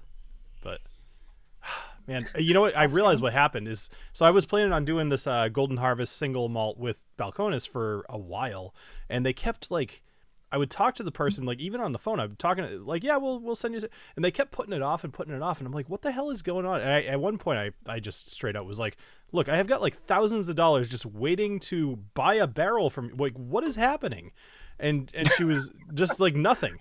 And then they got by Diageo. I was like, oh, they were just waiting for that to happen. I think. Yeah. I don't know. So I don't know that, and I'm sure I didn't have the clout to get that. Like if Jason walked in, he'd probably walk in. They'd just throw whiskey at him. But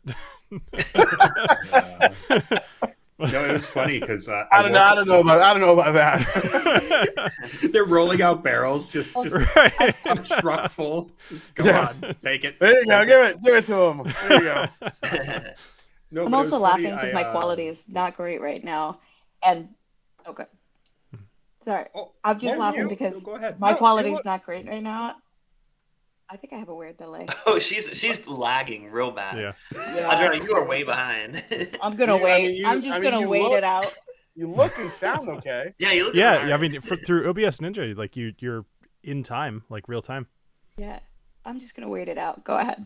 Oh no, I Oh. was just gonna say, like, I think it was a week ago or whenever. I woke up and Erica was already awake, and she just comes to me, it's just like, Balcones got bought by Diageo. I was like, oh, that's like the first thing she said to me in the morning. Just Balcones got bought.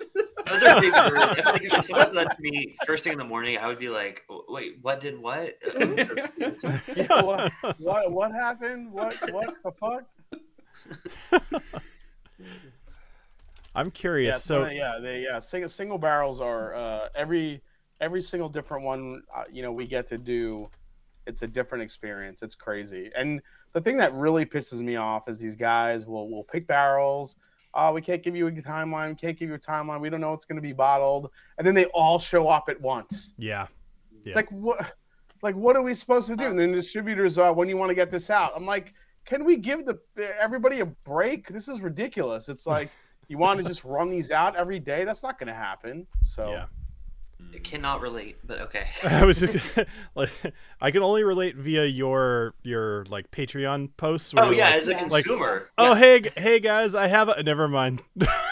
Yeah. But if you guys like were hit with like messages like every 2 days, like our next barrel's out, next barrel out, you're like, come on, give me a break. I'm expecting to get one pretty much every Friday. That is, we have a thing and it's sold out.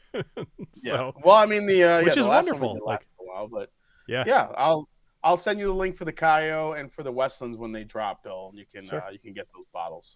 It'll be all set. The Cayo I'll definitely pick up for sure. The Westland, Yeah. like I loved the taste of that, and I just kept sleeping on the price. So here's my problem. I went and bought a crap ton of whiskey in the last week and a half, because I was just having fun, and I just wiped out the whole account. So like I've got like $150 in the account at the moment, which I'm just keeping it in case I need something like really fun. But I want to say I bought like 8 bottles in the last week, and it I'm just, assuming you mean like your whiskey account. Yeah, not- yes, that's what I was like, yeah. the No, I account. run Yeah, everything your as a whiskey separate account? business. Yeah. You have a whiskey account, like, right? I've Yes, got I do, yeah. 150 No, so left. Especially like the whole family's funds. Like sorry, wife and kids. Like no, There's no There's no college. Daddy needs his there's juice. no college. no turkey this year, guys. We're gonna have to eat green bean because I bought There's all wild the turkey. Come on. There's only wild turkey. Sold his It's all life wild insurance turkey. policy just to I buy a want to couple ask. more. I gotta ask you, Ed. What's been going on with the distillery that you've been working on? Any updates? What's happening? We have, well, unfortunately, I am sworn to secrecy about certain upcoming things. Of course. So there are currently a few things in the works. I am not allowed to discuss. So I've been a little a little hush hush about. Can the I whole get distillery can I thing. get an official Ed press release from you? Agnomeio press release. all I will say is that Dog and Shrub Distillery is currently open for business. You can come and have a drink at our tasting room and purchase bottles made by me on site. Sounds like we need to stick around after this stream to get some tea or some whiskey. Hey guys, we need it's Ed to me, spill Agnomeio. the tea a I'm little the bit. head distiller of Dog and Shrub. I don't know if you forgot because I look different, but I don't know if you know this, but I make whiskey that's super secret. yeah, unfortunately, yes, I am not at liberty to discuss ongoing business matters right this second. That's fair. Fair. Sorry, guys. So sorry, viewers. I was trying to get you an exclusive, but Agnomeio is being tight-lipped. I am. Does each bottle come with a hat? That's actually a great idea. That's an amazing idea. It would even be different styles. You could have like a little baseball cap and a little fedora and a little Fuck- cowboy fuck hat. the horse. You're the horsey. Yeah. I want You're the horsey tops. I want Agnomeio hats. Yes. Yeah, man. Oh, actually, so I was at the grocery store tonight buying all the stuff for Thanksgiving, and I was over in the whiskey section because it was a Wegmans, right? So as I'm there, I run into my neighbor who lives across the street from me, which we rarely ever talk, but I just happened to see him, and he was looking at the bourbons too. And I was like, oh, hey, what's going on? Like, I didn't know you really were into bourbon. He's like, I'm a big bourbon drinker. And I'm like, oh, cool. Like, what kind of stuff? He's like, well, I usually look for like Blanton's and Weller. And like, Oh God. and so I'm staring at the shelves, and I say to him, like, so is there anything here that you're kind of excited about? Because there's a good chance I probably have it on my shelf. I'll just grab you a sample or whatever. And he's like, no, like, I don't even know what to pick. And so I'm telling him, like, things, whatever. And shoot, I forget where this was going because I just had the cast strength rye. Oh shit! What was the top? What were we just talking about? There was a reason I brought this up.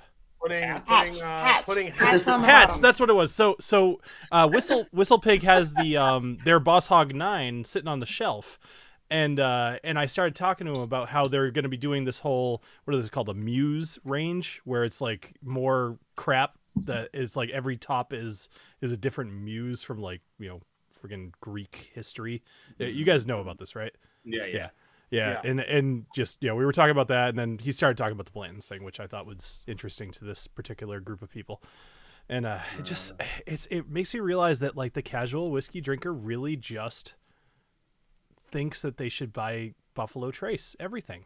So Yeah. I don't know. Yeah. Still, I mean, it still happens. I mean, even when I wait online here locally in Ohio, I mean, that's when these guys are talking to each other, every bottle out of their mouth is a Buffalo Trace brand. Eagle Rare. Do they have any Eagle Rare? Do they have any blends? Do they have any Buffalo Trace? Do they have any? What do they got? Do they get any Colonel Taylor? It's all Buffalo Trace. It's amazing. Yeah. It is. It still amazes me to this day. I look at them kind of puzzled and sad for them, but I mean, that's what it is. It's Yeah. funny because I brought. Go ahead. Go ahead. No, I think she still has that lag. We My hear face you. is up. We hear. Don't stop because Okay. it makes the delay worse. Sorry. Let's go. I brought Eagle Rare. My brother won one in the Alzheimer's fundraiser, a bottle of Eagle Rare, and so he's the last person to get his bottle because I was like, I'll just see him eventually. So I brought it, and he opened it, and he's like, "Oh my God, I've like always heard about Eagle Rare," and I'm like, just to let you know, it's not that great. Like it's Right. it's good for what it is, but people make a fuss because it's Buffalo Trace, and he's like, I don't know, like I've heard it's so good. So we opened it, and he tries it, and he's like, I think people mistake good for rarity. yeah. Just because Buffalo Trace choose to hold back bottles to drive demand doesn't mean it's good. But Mhm. Yeah. I mean, there is a perceived scarcity that enhances its image amongst the casual. Yeah, and that's what the guy. I was literally behind a guy online, and that's exactly what he said. He goes, "You want what you can't have. You want what's hard to get." And these, even though there's tons of better whiskeys on the shelf, these guys will line up and get their Buffalo Trace bottles because it's really hard to get. And Ohio gets a lot of Weller. Everyone thinks like we get all the Wellers. It's like, no, we get green and we get the red. That's it. I mean, if you think you're going to come to Ohio and get like full proof and PYP Of those, bullshit, I only want the red. yeah. Like if you think you're going to get like here, if you're going to roll into Ohio and buy a Weller full proof and a CYP bullshit, you're not gonna. That's not here. That's not here. Well, but the thing is, though, it's so regional. Because like, I mean, here, like Buffalo Trace standard Buffalo Trace and Eagle Rare are just every grocery store. They're just there. Yeah. So like here, they're not seen as like allocated. I mean, of course, you know, the E.H. Taylors and the Blantons are still, you know, of that level. But like, it's just so funny. Like those are just like grocery store like level whiskeys in Southern California. Yeah, it's just fun. I was talking about this tonight with a group of guys that, you know, I was doing a podcast and just saying how, you know, when Weller came out, it was even Weller 12. It was a $40 bottle of whiskey. It was meant to be a bottom shelf option for a budget type of buyer. And it's just completely blown up into this ridiculous, you know, baby Pappy Jr. bullshit. That's crazy. Well, that is a big part of it, isn't it? It is. And this is something Erica and I have talked about because she has some very strong feelings about the effect of Pappy on the bourbon market. She uses some language that I won't repeat here because not necessary. That's why I love Erica. I mean, but I think her main thinking is that because of Buffalo Trace's, and I have to agree with this, is that because of Buffalo Trace's association with the Pappy brand, and because Buffalo Trace and Eagle Rare are seen as Pappy Light or Pappy Secondary or Pappy replacement for the average person. You know, it's a level of brand recognition that a lot of brands just can't compete with. And her opinion is that Pappy, even like the stuff that has been put out in the recent years, is pretty much shit compared to what it was. Well, it doesn't have to be good. That's a brilliant assessment from Erica because she's right. I mean, Pappy 23, 20, I think 15 is kind of a sweet spot. It's a great bottle. I wouldn't overpay for it, but 20 and 23 can go fucking suck a nut. It's terrible. Well, it's just like they're not that much better than like things from other distilleries, like in the same like age. Exactly. You know? I like that Heaven Hill 17-year barrel proof that I got this year. Never tried that. I mean, depending on you know how it does in my blind tasting at the end of the year, that could be a bourbon of the year contender, and that will just take a dump on any Pappy I've ever had. So that just goes to show you like the level, like people just go crazy about Pappy. And I don't think it's because people know exactly what's in that bottle. It's because of the story. It's because of the rarity. And it's because of the, you know, just the romanticism behind it. And that's all it is. They don't like when you go to Justin's House of Bourbon, you see a bunch of people in there. There are whiskeys in there that like are from like 1908 and really, really, really rare whiskeys that people have no idea how rare they are. And what are they looking at? They're fucking looking at the Pappies like a bunch of morons. I know. Because that's all they know. But it's Buffalo brutal. Trace and Sazerac, to their credit, have completely brainwashed everyone into thinking that that's the bee's knees because it's rare. But they do that on purpose. Now, I will say, in the future, with Buffalo Trace's, you know, $15 billion expansion that they've done, if they're still holding back inventory and still holding back bottles to keep it rare, then I think everyone should just go to Buffalo Trace and light the warehouses on fire.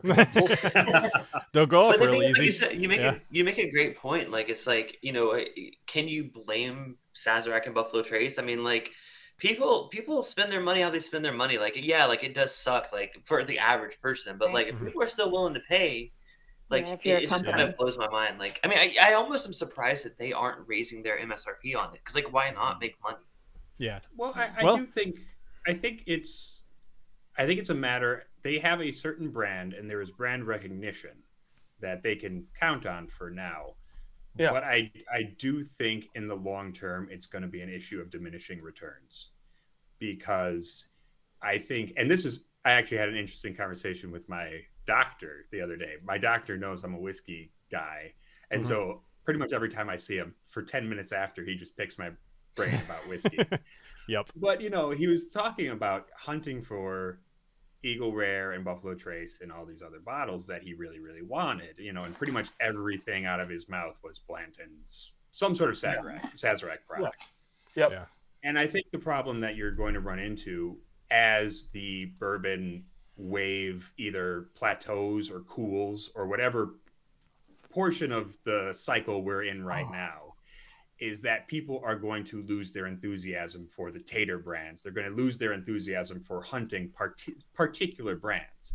And if Buffalo Trace is smart, they're not going to rely on this idea of scarcity for very long, because that will end up biting them in the ass. I mean, Eventually, people what are I think gonna is gonna be wise to it. Yeah. What I think is going to happen is Buffalo Trace, when that does inevitably start happening, because it will, they're going to release another expression. And it's going to be something like they have full proof already. They're going to call it some bullshit like batch proof or like small batch reserve cast strength or something like that. And people are going to go wild over it. They're going to do it in like a year after they start losing favor with people. Yeah. And it's going to work really well because of course it will.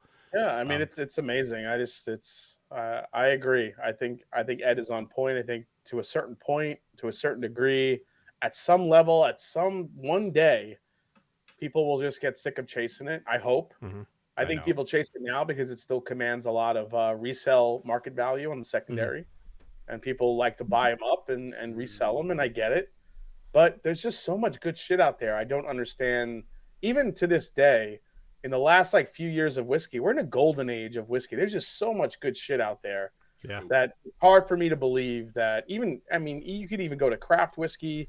You can go to stuff that's been coming out that's 2, 3, 4 years old. Some of this stuff has been, I went to Cedar Ridge in the middle of God knows where, Ohio a few weeks ago. I'm sorry, Iowa a few weeks ago. And some of the stuff I had there was well beyond some of the Cedar Ridge is fantastic stuff. Yeah, it's fantastic. Travis was totally on point with Cedar Ridge. He's been he's been singing their praises. I could never imagine Buffalo Trace at 3 or 4 years old being as good as that was. Yeah, so I agree. I mean, it's amazing. You know what I think a lot of it is? So Buffalo Trace kind of hit the sweet spot with their pappy of people who don't understand whiskey, knowing that Scotch at higher ages is something that's worth more, but looking at bourbons who tend to be a little bit less pricey locally and being like, 23-year-old pappy, that's like Scotch, like older is better, so I should buy this.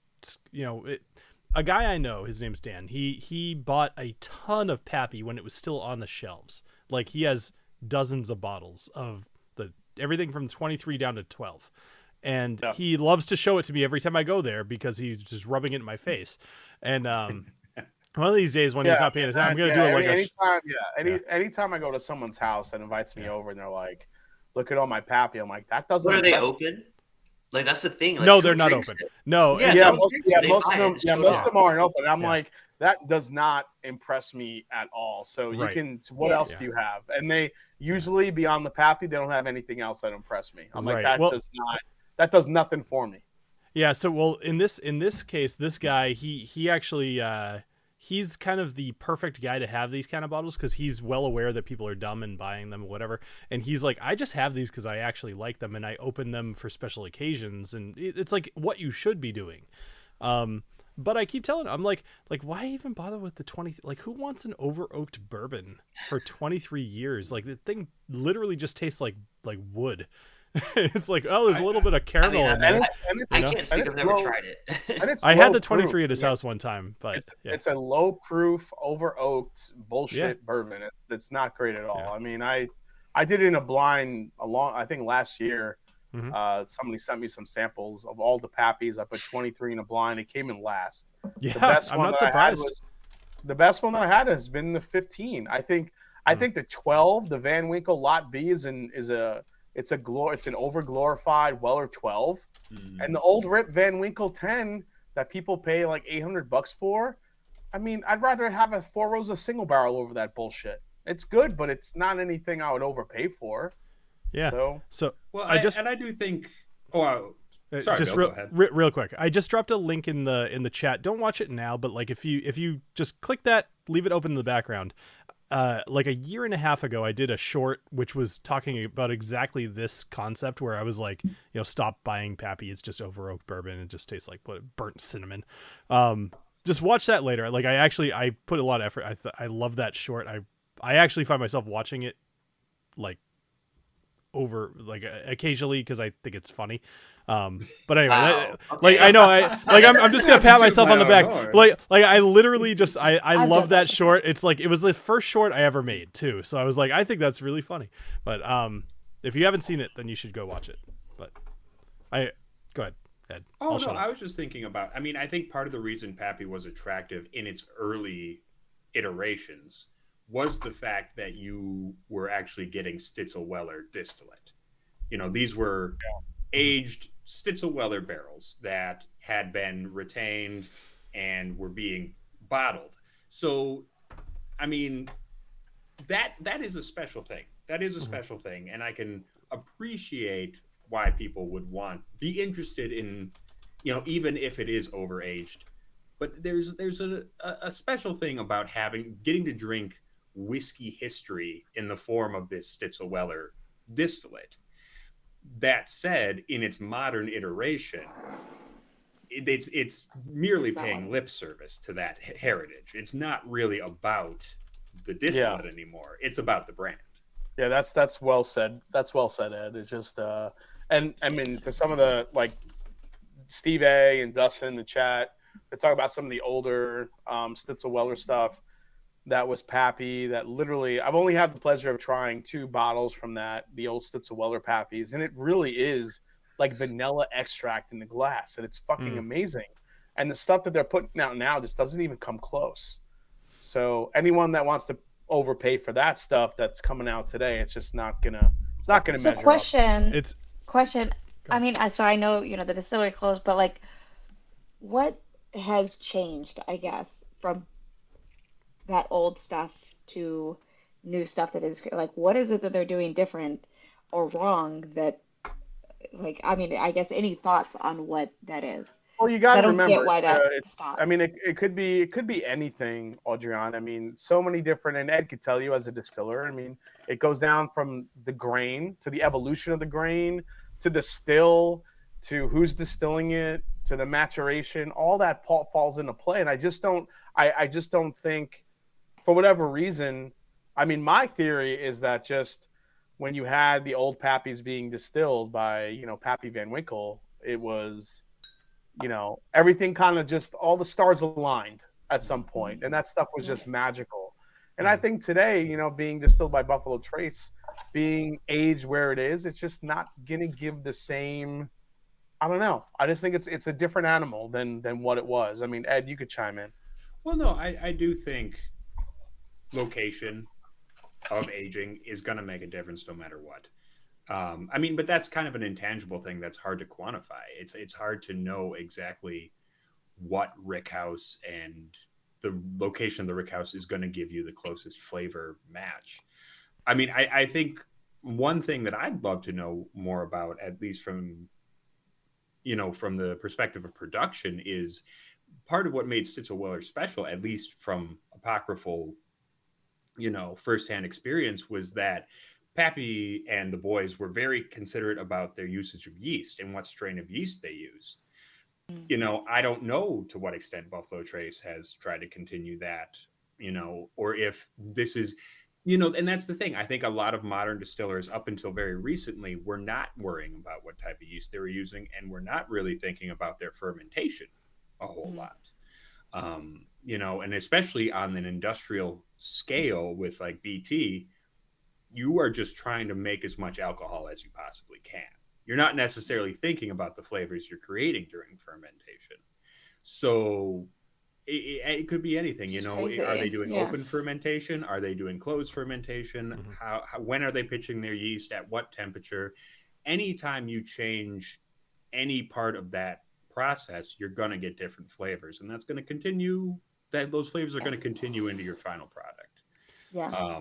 You know But what's like I interesting- say, it's hard to quantify exactly where in the process that changed without knowing the specifics of what they're It's- doing. Yeah, it's just like so weird to me that as a company, you wouldn't want to try and replicate something that you know has had such a good reputation, and try to get into the older records and mimic that as closely as possible. Like, you have the money to study it and figure out, like, like True. I feel like the science part of it is like coming out of like, we'll test a bunch of the different variables and see how they can try and mimic what they used to be creating before, instead of just creating stuff in the name of whatever, but no longer living up to its reputation. Like, that just seems bizarre to me. I guess, I mean, if I had to take a guess, and this is merely a guess, like, keep in mind, but I get the feeling Buffalo Trace has most likely tried to recreate those old recipes as best they could. But if I had to guess, like, what was one thing that was hard to recreate, it was probably those old stills. Those old Stitzelweller, because the shape of the still, whether it's a pot still or a column still, the shape and circumference and even the dings in your still can make a huge difference. You know, just because a little bit of extra reflux changes how your distillate comes off, how it tastes, how big of a heart's cut you can take, and even the nature of that heart's cut. If you look at what BT is doing, like, their hearts right now is extremely, extremely soft. It's extremely, extremely soft, basically popcorny kind of white dog. Yeah. And to a certain extent, my question would be, like, if you put that white dog in a barrel for 20 years, you're not I would wonder, are you going to get the same amount of congeners and congener interaction that you would get with a heartier, more flavorful white dog? Right now, BT has basically made their brand on producing soft, drinkable distillate. Soft, drinkable distillate is not necessarily distillate that ages well. It's one that can be drank very, very young in its life because it is so soft. Which not necessarily one that is going to turn out well long term. Which I think why is it so appealing to the masses is because it can be drank and be very, for lack of a better term, easy, smooth, no burn. Buffalo Trace kind of falls all into that category. So I think that's why so many people love it and covet it. Yeah.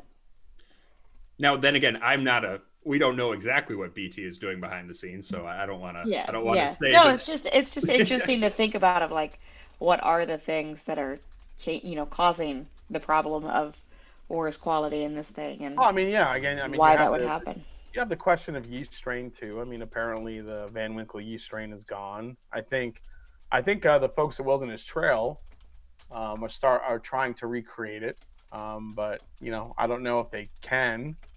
But apparently they are trying to recreate it, so we'll see what happens in the future. They are doing some good work, those Wilderness Trail guys. They really are. Yeah, for sure. Yeah. You need to do some genomic analysis. I just threw a community post up on the Whiskey Dick only because I was like, hey, we didn't even talk about D&D.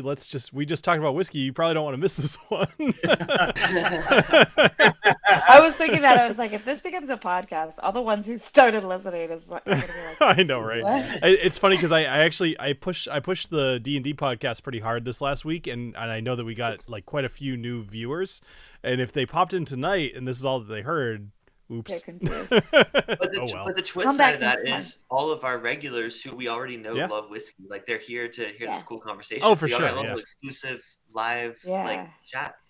Yeah. Oh yeah. Well, from a D&D standpoint, Bill, I'd love to learn from you because I haven't really, let me say anything where I've really asked you or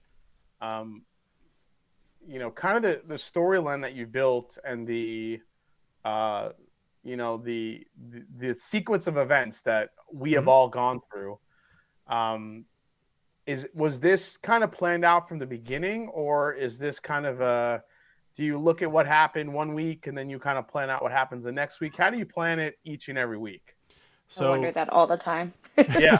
So short answer is like how do you plan to kill us each and every week? Well, so short answer is I think I've told you guys this before, and I love saying this just because it's classic D&D. I thought you guys were going to get on the Mighty Maiden literally during the first episode. So yeah. Okay. And that was the plan. So when I started I'm going to try not to give anything away here, and I've had 5 whiskeys at this point. So if I start saying anything that sounds like I shouldn't, just stop me. But oh no, I want to hear it all. We will not. Yeah, right. So when you guys first arrived in Alowith Harbor, that was obviously planned. That was the first episode. But I had this idea. I was like, I want to have them all come from a separate thing. There's a thing called there's 3 different ways to start D&D. There's what's called a hot start, which is like you guys already know each other and immediately we start the adventure and you're already in a fight or some sort of encounter. That's a hot start. You have a cold start, which is like you all meet in a tavern. And then you have kind of like this third thing, which is a minor percentage of how people start their campaigns, which is how we did it. Where I was like, I want this to be cool. We'll have the viewers meet you all individually. And I thought that would be kind of fun for this. So in my head, I was like, okay, I want them to get on a boat. I want them to go over to Akari, and I want them to end up in the Bush of Jilriel. And everything that you guys did for the first like 22 or so episodes, I was making it up week to week. I do have a storyline, which you guys may or may not end up on. But the way that you do a D&D campaign is that you start at the start, and then you have an end in mind. And everything in between is up to you guys to figure out how you go. Look at the one shot that Ed ran a couple of weeks ago. He knew what he wanted to do, but to his own admission, he overplanned considerably because we can all make dynamic choices. And there were things that happened or that didn't happen that he had planned. And I know that we spent way too much time in that ballroom or whatever you want to call it, eating our shrimp and having our tummy troubles there. So, but that wasn't even a bad thing though. No. I think my personal theory is over planning as a DM is way better than the opposite. Yeah. So I was perfectly happy. Like I actually had a lot of fun just getting to do my voices and talk with you guys. Totally. So really wasn't that big a deal. I just feel like it would be so frustrating if you've got like a plot in mind, you know, and you're thinking of like, oh, and it would be cool and this could tie well together, and then the players fuck it up. Like, well, that's what I'm always worried about doing. So I'll put this out there. I think Clifton and I both worry about that all the time of like, like what am I supposed to do that would fit with the plot as opposed to like, creating the plot. So I mean, because it's just funny because like when we're going through everything, and like we make decisions, like you could see like if there's a shift, like I can almost tell when Bill's like, oh man, you guys made a different decision than I planned. Yeah. Well, so I'll tell you in my notes I have. Let's just say let's do this, something that you guys, if you're watching this, you've probably already seen. So let's go back to like on the boat. So I had I think I had you guys roll like a d6 to see what would happen every day, and you guys only encountered like 2 or maybe 3 of those things, but I had 6, and so if certain things had happened, something would be different. There was a situation where you guys would have arrived at Knife's Edge without having been struck down within the storm. But in my mind, the story makes more sense to go to the Bush of Jilriel.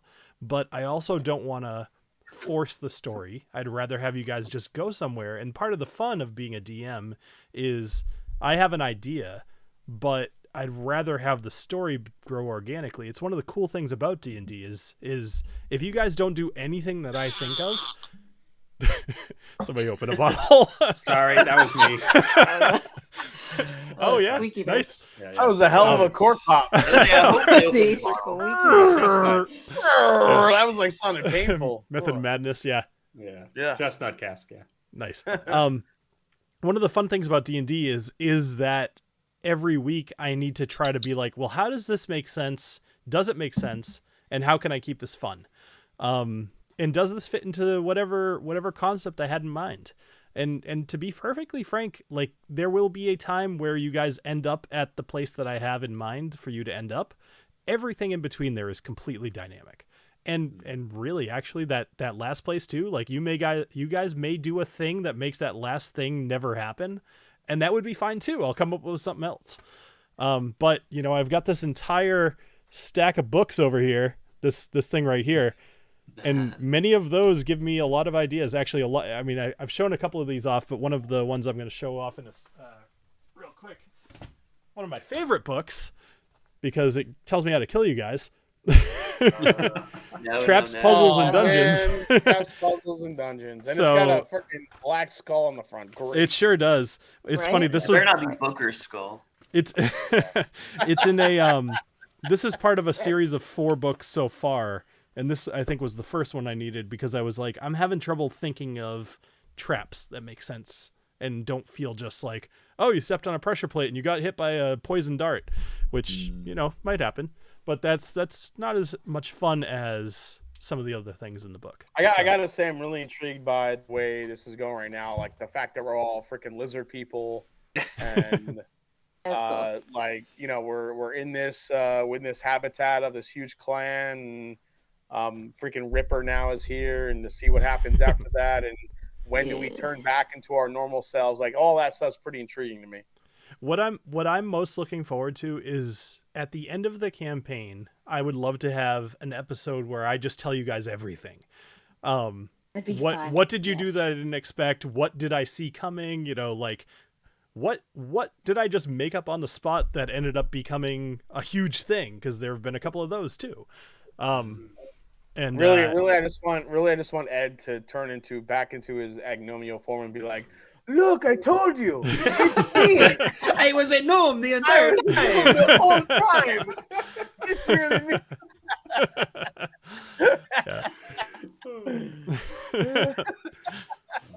But I will say, like, having a certain, not everybody shows up to the live stream, but we have a certain, like, a couple hundred people who tend to watch us every week, over the course of the week. Most of our videos have a couple hundred views, and just knowing that there's a couple hundred people out there that have been enjoying the campaign so far is awesome. I don't expect to have the audience that any of our other channels do yet. I mean, I'd like to build that eventually, but still, that's like when you really think back, one thing I've loved about starting this new channel is that when I started the Whiskey Dick, it took me a year to hit 1,000 subscribers, and then like immediately it just grew and grew and grew, because at the time there weren't a whole lot of other channels, and I never really took the time to appreciate what like 200 actual people who watch every week is like awesome to think about. That's a lot of people. People who actually really enjoy what we're doing. So, yeah. Sure. And I do want to say, for those of you in the audience who have never DM'd, especially for folks who have never DM'd a weekly, like, consistent campaign, what Bill has been doing is fucking amazing. Like, and I've told Bill, I know I've told you this in person, so I hope I'm not. No, I'm a sucker for a overstepping compliment. with I'm the just going to flattery. be happy and standing here. So, Yeah, he already did for himself. It is.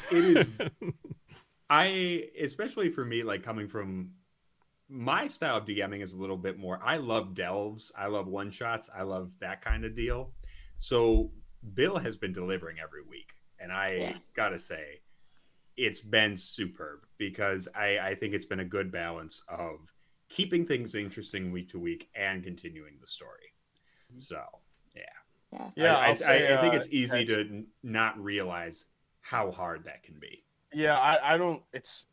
I think it took me a few weeks to realize like how much work Bill puts into this. It's not lost on me by any means on the work and the dedication and the graphics and the shorts and editing all this stuff down so it's easily consumable for everybody, for the recaps. I mean, it's a lot of work. So Bill, we definitely thank you for all the work you do for this. I really appreciate it. Well, thank you guys. That's gonna make me sleep very well tonight. I love a good. I don't know if I was deprived as a kid, but I love a good compliment. So I will say about halfway through tonight, when I realized that we weren't gonna be playing, there was a part of me knowing that I'm going into Thanksgiving that was like, oh, I don't have to edit a video tonight. Good point. So yeah. But you guys, and I will say, the other half of it, actually, I would say probably like 75% of the game is the players. And I'm not just saying this because you guys just gave me a compliment. Like, it's just natural segue. Right. Like, you guys make this way more interesting than I ever will. The fact that you guys make me think on my feet and stuff and come up with these fun ideas, like, my story would probably be like a 4 out of 10, but you guys will bring it up to a 10 out of 10. It's way more like I'm gonna give you all a compliment, right? So Ed, you the freaking thing, even just lately, we brought it up like 7 times tonight. Hey, it's me. It is so hard as the DM not to just crack up laughing like every time you do, and usually you do. Like, you just see me walk off screen because like I can't compose myself. Like, you just it's so funny. And then Knobolas, like you with that last episode too, like I love because you came into this brand new and you like have just taken to this similar to like a video game where you're thinking about this in fun ways that the rest of the group hasn't really been doing. And that last little bit where you just fried that lizard folk, like, I'm dying to show you what the repercussions of that are. Oh, I know. That's gonna come bite me in the ass so hard. and Jason, I'm dying to get more into your story. I want to do more stuff with what your character is currently doing, and it's been one of the stories that I've been the most excited to explore. And we'll see where that's going. Adriana, the fact that you came in as a patron, and I had you in mind before I even started the whole thing. I don't remember if it was either I invited you and you couldn't start right away, or maybe it was like very soon after. Like, I know you and I were talking for literally months before you actually came in, and we had your character art done like at least a month and a half before you ever showed up. And what was it? I was trying to get you in, like, I know I had you show up because Booker just found the group on the beach, but there was something else there was another thread I had where you were going to show up, and I don't recall what it was. Oh, at this initially, Ed was supposed to not.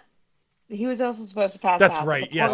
Right. I know what it was. I Yeah. heroed through that. Yeah. Yeah. That was a big change. I have maps and everything for the lizard lair where they had you guys captured, because you guys were all supposed to get knocked out by those blowguns.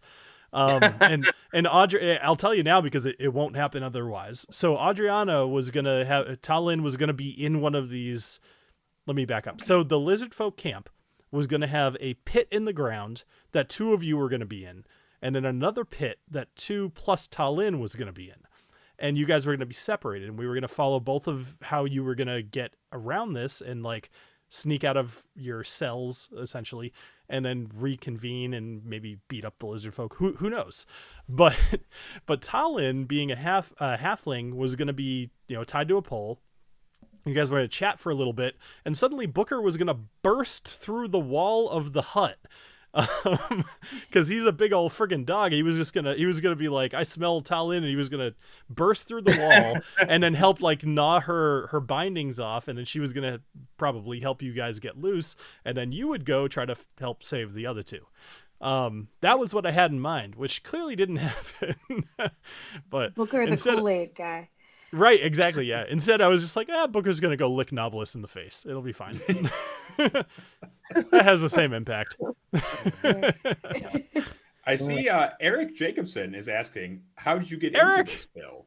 Hey. How did you get into it? It was a good question. So Eric and I used to work together. I didn't know he was in here. This is interesting to hear that he follows the channel. That's really good. I know he follows the whiskey channel. So, Eric, you'll be happy to hear, for a while you were talking about Critical Role. And I just kind of kept ignoring you because I was like, yeah, it doesn't sound like a thing I'm into. And then I finally listened to Critical Role and I was like immediately hooked. So Critical Role is like the D&D podcast, Yeah, right? it's the big So, so actually in a way, Eric, you kind of helped me into this. And I will say there are parts of one of the cities in this town, in this world, that reflect something that you once told me about one of the cities that you created. So, someday you might see that. But that was how I got into it. I listened to a way too much Critical Role. I thought it would be really fun to play D&D with a bunch of other whiskey people and make a mechanic where we all have to drink more. And that was kind of the beginning of this whole thing. Yeah, Risky Whiskey has been fantastic as a game. Yeah. I gotta say. So yeah, that was a nice little twist for sure. Yeah, Risky Whiskey. That was a nice little twist. Well, thank you. I was thinking earlier today, I was like, boy, I kind of wish I could have Risky Whiskeyed some of, what's his name? The lizard guy. I would remember like an hour ago, but the guy, Kudo, thank you. I was like, it begins with a K. Yeah, I wish I could have Risky Whiskeyed some of Kudo's attacks because that would have helped a lot. Yeah. But someday I'll tell you, I think I told you guys, but sometime I'll tell the audience a little bit more how that fight was supposed to go. But Eric, it's so cool to see you here. I'm shocked that you showed up. I wouldn't have even seen the chat. That's awesome. Yeah, Eric is so the company I currently work at, Eric was working there when I came in as a software engineer. And I learned a ton of stuff from Eric. And Eric is like the quintessential like cerebral software engineer. I think at the time he was considered an architect, and like I learned just a ton of stuff. In fact, the one time that I accidentally deleted like our user table by mistake out of our database, he was the guy that kind of saved the day. So it's something I think about often. He saved your butt, and he oh my gosh, so many times. D&D. So many times. Yeah. Nice. Yeah. But I will say, running off kind of speaking of the antics where I survived a no survive fight, I was thinking about that because I do think that is something that has gone very well in our campaign, is that we all do play off of each other very well. And and I do think that is very much the DM's first job, is to kind of encourage people to make the story as you go and not be too strict to what you thought was going to be happening. I think there's a lot of different styles of DMing and ways to DM, but my personal belief, and if you want to read more about this, check out our Patreon where I uploaded an article, shameless plug. It's really good.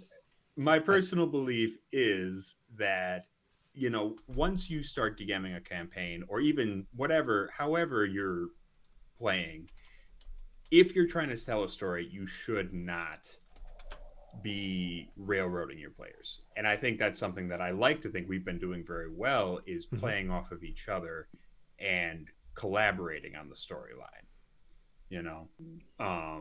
and I think that's to your credit, Bill, is that it's worked out very well, is that you have been flexible.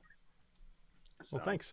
Yeah, there's a saying I try to keep in mind whenever stuff comes up that doesn't go the way that I expect, which has basically been every single episode. And it's, if you want to tell a story, you should write a book, not play D&D. Who said that? Who said that? I've heard it a lot of times, but I've also heard it from you. So, yeah, it's a good thing to keep in mind, because it's true. Like, nothing that I come up with is as important as what we come up with. So I think it's also easy to think of it like, if you've played video games, like I love Mass Effect, and like, nice. you can, such a good game. Such a good game. Yeah. Like, you can go different routes in the game, right? But there's like presets, if I click this thing, Shepherd, this and this will happen. You'll go Renegade or you'll go Paragon, like whatever. Like, but it is very structured, and this is a thing. And I think like if that's what you're used to, like that's where it becomes hard to like change that mindset in D&D of like, no, there's not like you have to do this, this, and this to go the Right. Paragon route or whatever. It's Yeah, like, that's my struggle though. Like a lot of times it's yeah, like I'm so used to being told, no, not this way, this way. So yeah, it's like like, in the game when I like go blasting in caves and shit, like it's like yeah, I probably shouldn't be here, but I guess I can go figure it out. That was one of Yeah. the first times that you truly embodied the concept of D&D to me, Clifton, is one of the things I've been trying to tell you guys and really push is like, you can do anything. It's up to me to figure out how to make that work. You tell me that you want to jump off the cliff and I'll be like, well, all right, how high is it? Like, you might die. But you know, like, yeah, like, all right, you're falling 200 feet. What do you do? You know, like there's a million things that you guys can do. And I want you to do them all. Cause it's just way more interesting that way. So Well, my problem was I felt confident going into the first part of it, and then as I got deeper and deeper in the cave, like figuratively and literally, it's like, what have I done? What do I do? Yeah. Like, I oh my mostly God. started getting concerned more that you were alone. So I'm gonna bring this up really quick so nobody can really get a good look at it. But like when you went into the cave, luckily I had the whole thing drawn out.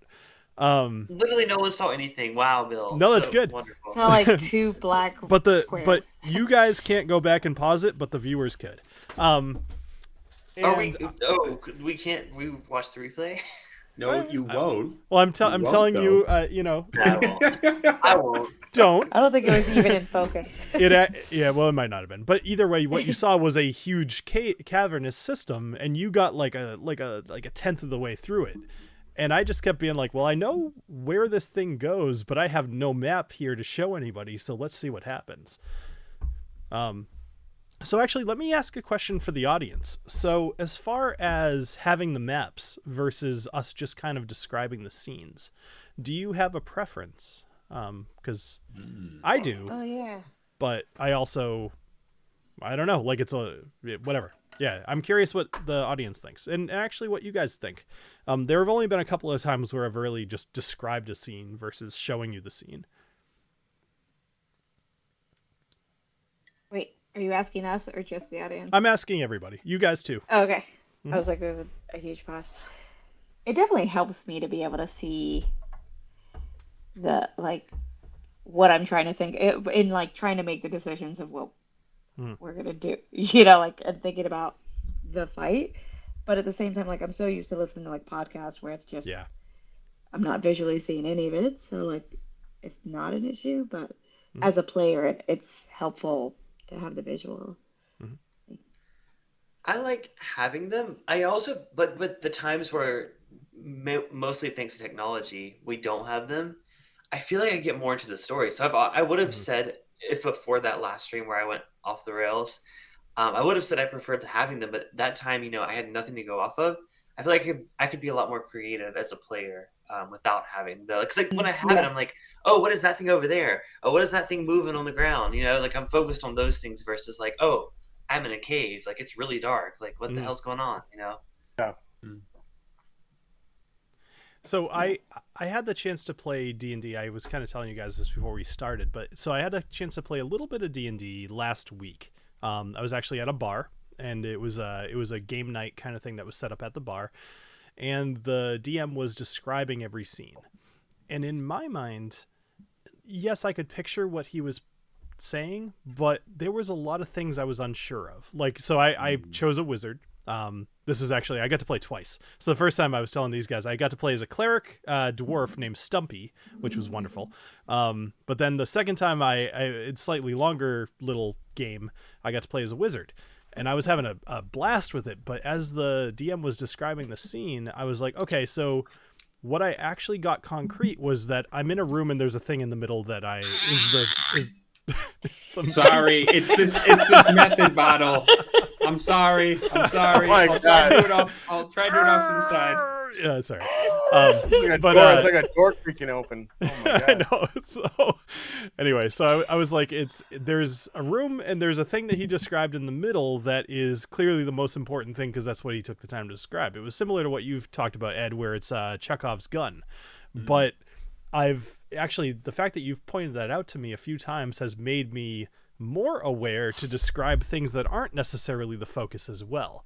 So that actually has helped me a bit to grow. So hold on. Eric's saying if you want to listen to the podcast, you should be sure to describe any visuals through. Yeah, and that is something I didn't do very well at the beginning, and I've been trying to get better at as I go on. You know, I've been trying to really describe, even though you guys can see what's going on, I've been trying to describe things with the knowledge that we have a podcast as well. My personal opinion with battle maps is that I think it's depending on the game. For in-person games, even, I do think they're kind of necessary because I've played a lot of games with DMs who kind of forgot where things were on the board. And that's just kind of it's not like the biggest deal, but it's kind of just a logistical issue. So I think it's always nice to have an idea of where everyone is relative to everything else. And then you can always spice things up with your own descriptions. So, yeah. Yeah. For sure. That's what's awesome. So I have a question for the audience. So I mentioned earlier in the stream, but just because there's a lot of other people here now. So we're not going to be doing a game next week or the following week. There's a chance I might do like a little in-between thing for next Monday, but I don't think so because certain things that should have happened tonight didn't end up happening because we didn't play. So long story short, we probably won't play the next 2 weeks. But what I have been thinking about as just extra content for the channel is doing some world building kind of out of game as a live stream. So some of the towns and cities and whatever of the world I have concepts for, and I'd like to world build them and just do that as a live stream. It won't be anything that necessarily gives away anything, even if you guys join, because it'll be like, oh, well, you know, the king and queen of this area or the way that the world works over here, like that's not really giving it away, especially if you're people of the world. Like we generally know how other countries work. And so that's a thing I'd like to do. And I'm curious if anybody in the chat would be interested in watching that, or if I should just shut up and just draw my maps alone here in my basement. So. Oh no, I think that sounds awesome personally. Yeah, I like that idea. Yeah. Okay. I like it sounds fun. Yeah. What I think I'd like to do is when there are decisions to be made, just, you know, consulting the audience, being like, what do you guys think about this particular place? Like there's a town which you guys would know. And I'm gonna actually, I think I'm still in OBS, so I'm gonna switch over here real quick and do this so that people who are watching can actually see this. Let's go stream.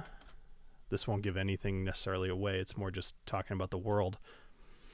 I'm pretty impressed that, you know, we still have pretty good numbers of people watching, even though I know, we're not it's playing. So kind of fun. cool. Yeah. It's almost like they're used to listening to us just talk about whiskey. You know, it's weird, isn't it? Which, by the way, Also- I went through like all 5 of those samples today. Oh, Oh yeah, I don't blame Nice. you.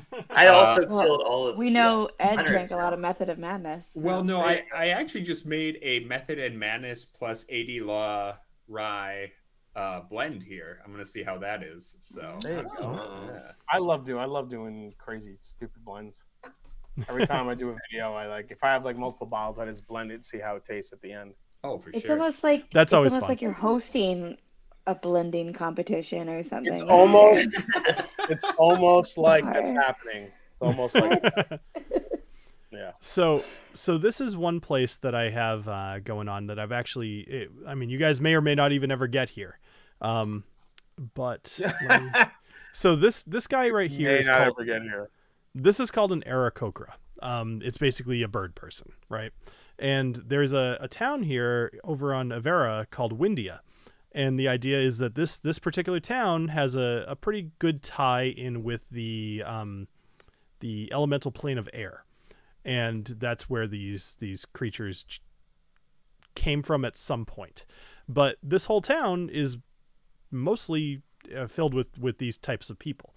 And so thinking about that, like that's the extent of the idea I have for this place. But what I'd like to do is do like a live stream where we say like, okay, well, what kind of like government would a bunch of bird people have? You know, like how does that work? Oh, Is it, yeah. you know, like is That it sounds fun. more noble, or is it more like savage? Is it a meritocracy? Is it a democracy? Who knows? So things like that is kind of what I have in mind for that kind of a stream. Not to mention, like this is minor, but boy, do I want you guys to get here. I won't tell you anything about it, but I want you to go to Mastic. Someday go to Mastic. I kind of want to get there too, for sure. Well, I really want to get to the Oasis of Serpents. I gotta say, Yeah. that is one area of this map that I am very interested in personally. Well, that's good to know. Yeah. But So it's funny too, though, because if you think about it, like our characters, just like real people, would also have like, you know, bucket list places they'd want to go to, Mhm. plus like places they want to go to because of personal reasons or whatever. Like, I just want to visit the bush of Jaril. Sounds fun. yeah, you do. That's where you are right now. You're in the bush of Jilriel. Yep. Never mind. We are Actually, deep in the it's bush. not a fun place. You are so ingrained in that bush. It's like, first time for everything. you know, it's very humid. It's I'm very gonna- moist I inside gotta the. call it a night. I'm gonna call it a night. I gotta do some, That's fine. some content. Good night, Jason. No, I know Jason, you always have to actually work. Yeah, I'm always doing Teamwork. some shit. Well, thanks for hanging out, See you Jason. guys soon. We'll talk soon. Cheers, anytime. All right. Love See you ya. guys. Bye. Bye. Happy So- Thanksgiving. Happy Yep, you Thanksgiving. too. It's Oh good. yeah, happy Thanksgiving. So Top Shelf Dustin actually asked a good question. For D&D noob, how does leveling up work with a non-linear map? Does the game get easier as they level, or does the game adjust? So a little bit of kind of what you'd expect. So as a DM, like there might be areas, you know, let's say that they end up over at Knife's Edge, which we know from the way that we've talked about the story, has a number of orcs in it. Now, orcs, as a level 1 character, they're going to be tougher than just a regular level 1 human, but our characters are level 6 right now, which means that for the most part, they're going to be tougher than just the regular common orc walking around. So as a DM, you have to kind of consider that as like, well, if there's going to be a fight, that means that there has to be a tough guy there who could actually pose a challenge for the players.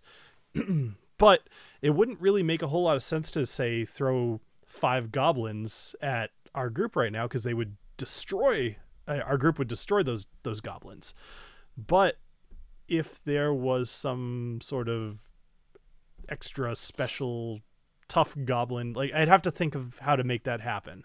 But there's all kinds of ways. Like goblins have tricks, they have traps, they set traps, they have, like, if our characters went into a dungeon filled with really easy to kill goblins, it would still potentially be hard if I did the dungeon well, because goblins know that they're weak and they're not going to depend on their fighting prowess. In fact, they don't want to die based off a bunch of stuff I could talk about for a long time. They're going to want to set a whole bunch of traps so that they kill off whoever comes into their place. So Goblins kinda, are smart. Goblins are smart, actually. Yeah, they are very good at what they do, and they really don't want to die because their concept of an afterlife is very, very bad. So, but yeah. Yeah. See, I do appreciate that too, because they could, I that is a hard thing for a lot of GMs to wrap their head around, is like, you don't just have to bash people with monsters. You can kind of let the monster dictate the fight. Mm-hmm. You know what I mean? And yeah. It's been funny. I've consumed just an absolutely insane amount of D&D related content since I started. Like, I follow probably like 4 or 5 different podcasts, not just actual plays, but like people who teach you about every aspect of the game, to the point where I'm actually going to be starting I've been wanting to do it for a long time, but I'm going to be starting a series on the channel just to try to bring more people organically into the channel, where I talk about pretty much like every magic item in the game. So I've been using AI generated imagery to conceptualize different magic items. For example, I figured I'd just start at A, right? Excuse me. So I'll show you guys this because this is what we're doing tonight. It's fun. So this is, let's see. Excuse me. Magic Every item time I review. There it close is. the stream, you say to pay attention to it. So I'm going back. Oh, sorry. So I'm the very first one, just by alphabetical, is adamantine armor. I'm not going to talk a whole lot about it because that's not what you guys are here for at the moment. But this is an AI generated thing that I came up with to kind of talk about adamantine armor. And these are just going to be like kind of in the background while I'm talking about what it is, what it does, where it came from, like, maybe what edition it started from, what it actually means. The idea is a lot of things. When I was first starting to learn how to DM, I was like, well, what is a gnoll? Like, what is a lizard person? What is their whole essence as a character, so I can better role play them?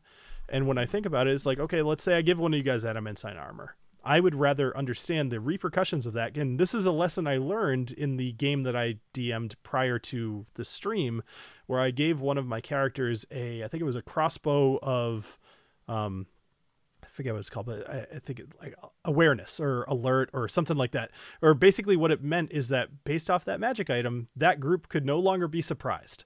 Because it would wake the character up. It would let them know something was going on. So it sucked. Like I went from a position where I could surprise them in the middle of the night to the point where I couldn't. And I didn't know better because there was no other videos out there that would be like, hey, by the way, this is something to worry about if you decide to do this. So like with adamantine armor, you can't crit a person anymore. Whether that matters or not depends on the DM and what you're trying to do, but it's something that you should know. And I consume stuff like a lot of people nowadays, where if I'm curious about something, I'll just Google it, or more often I'll just go to YouTube and I'll look it up. And I'd rather watch somebody talk about it for 2.5 minutes and I'll fully understand it versus Googling it and 700 different links I've read through and none of them are useful. So it's the kind of thing I think it could do really well for shorts. And so that's what I'm weapon of warning. Thank you, Eric. That's exactly what I was looking for. I also had to Google adamantium. I was like, why is it so familiar? Not adamantine, not adamantium. That is something different. Yeah. Yep. So what are you saying? Adamantine.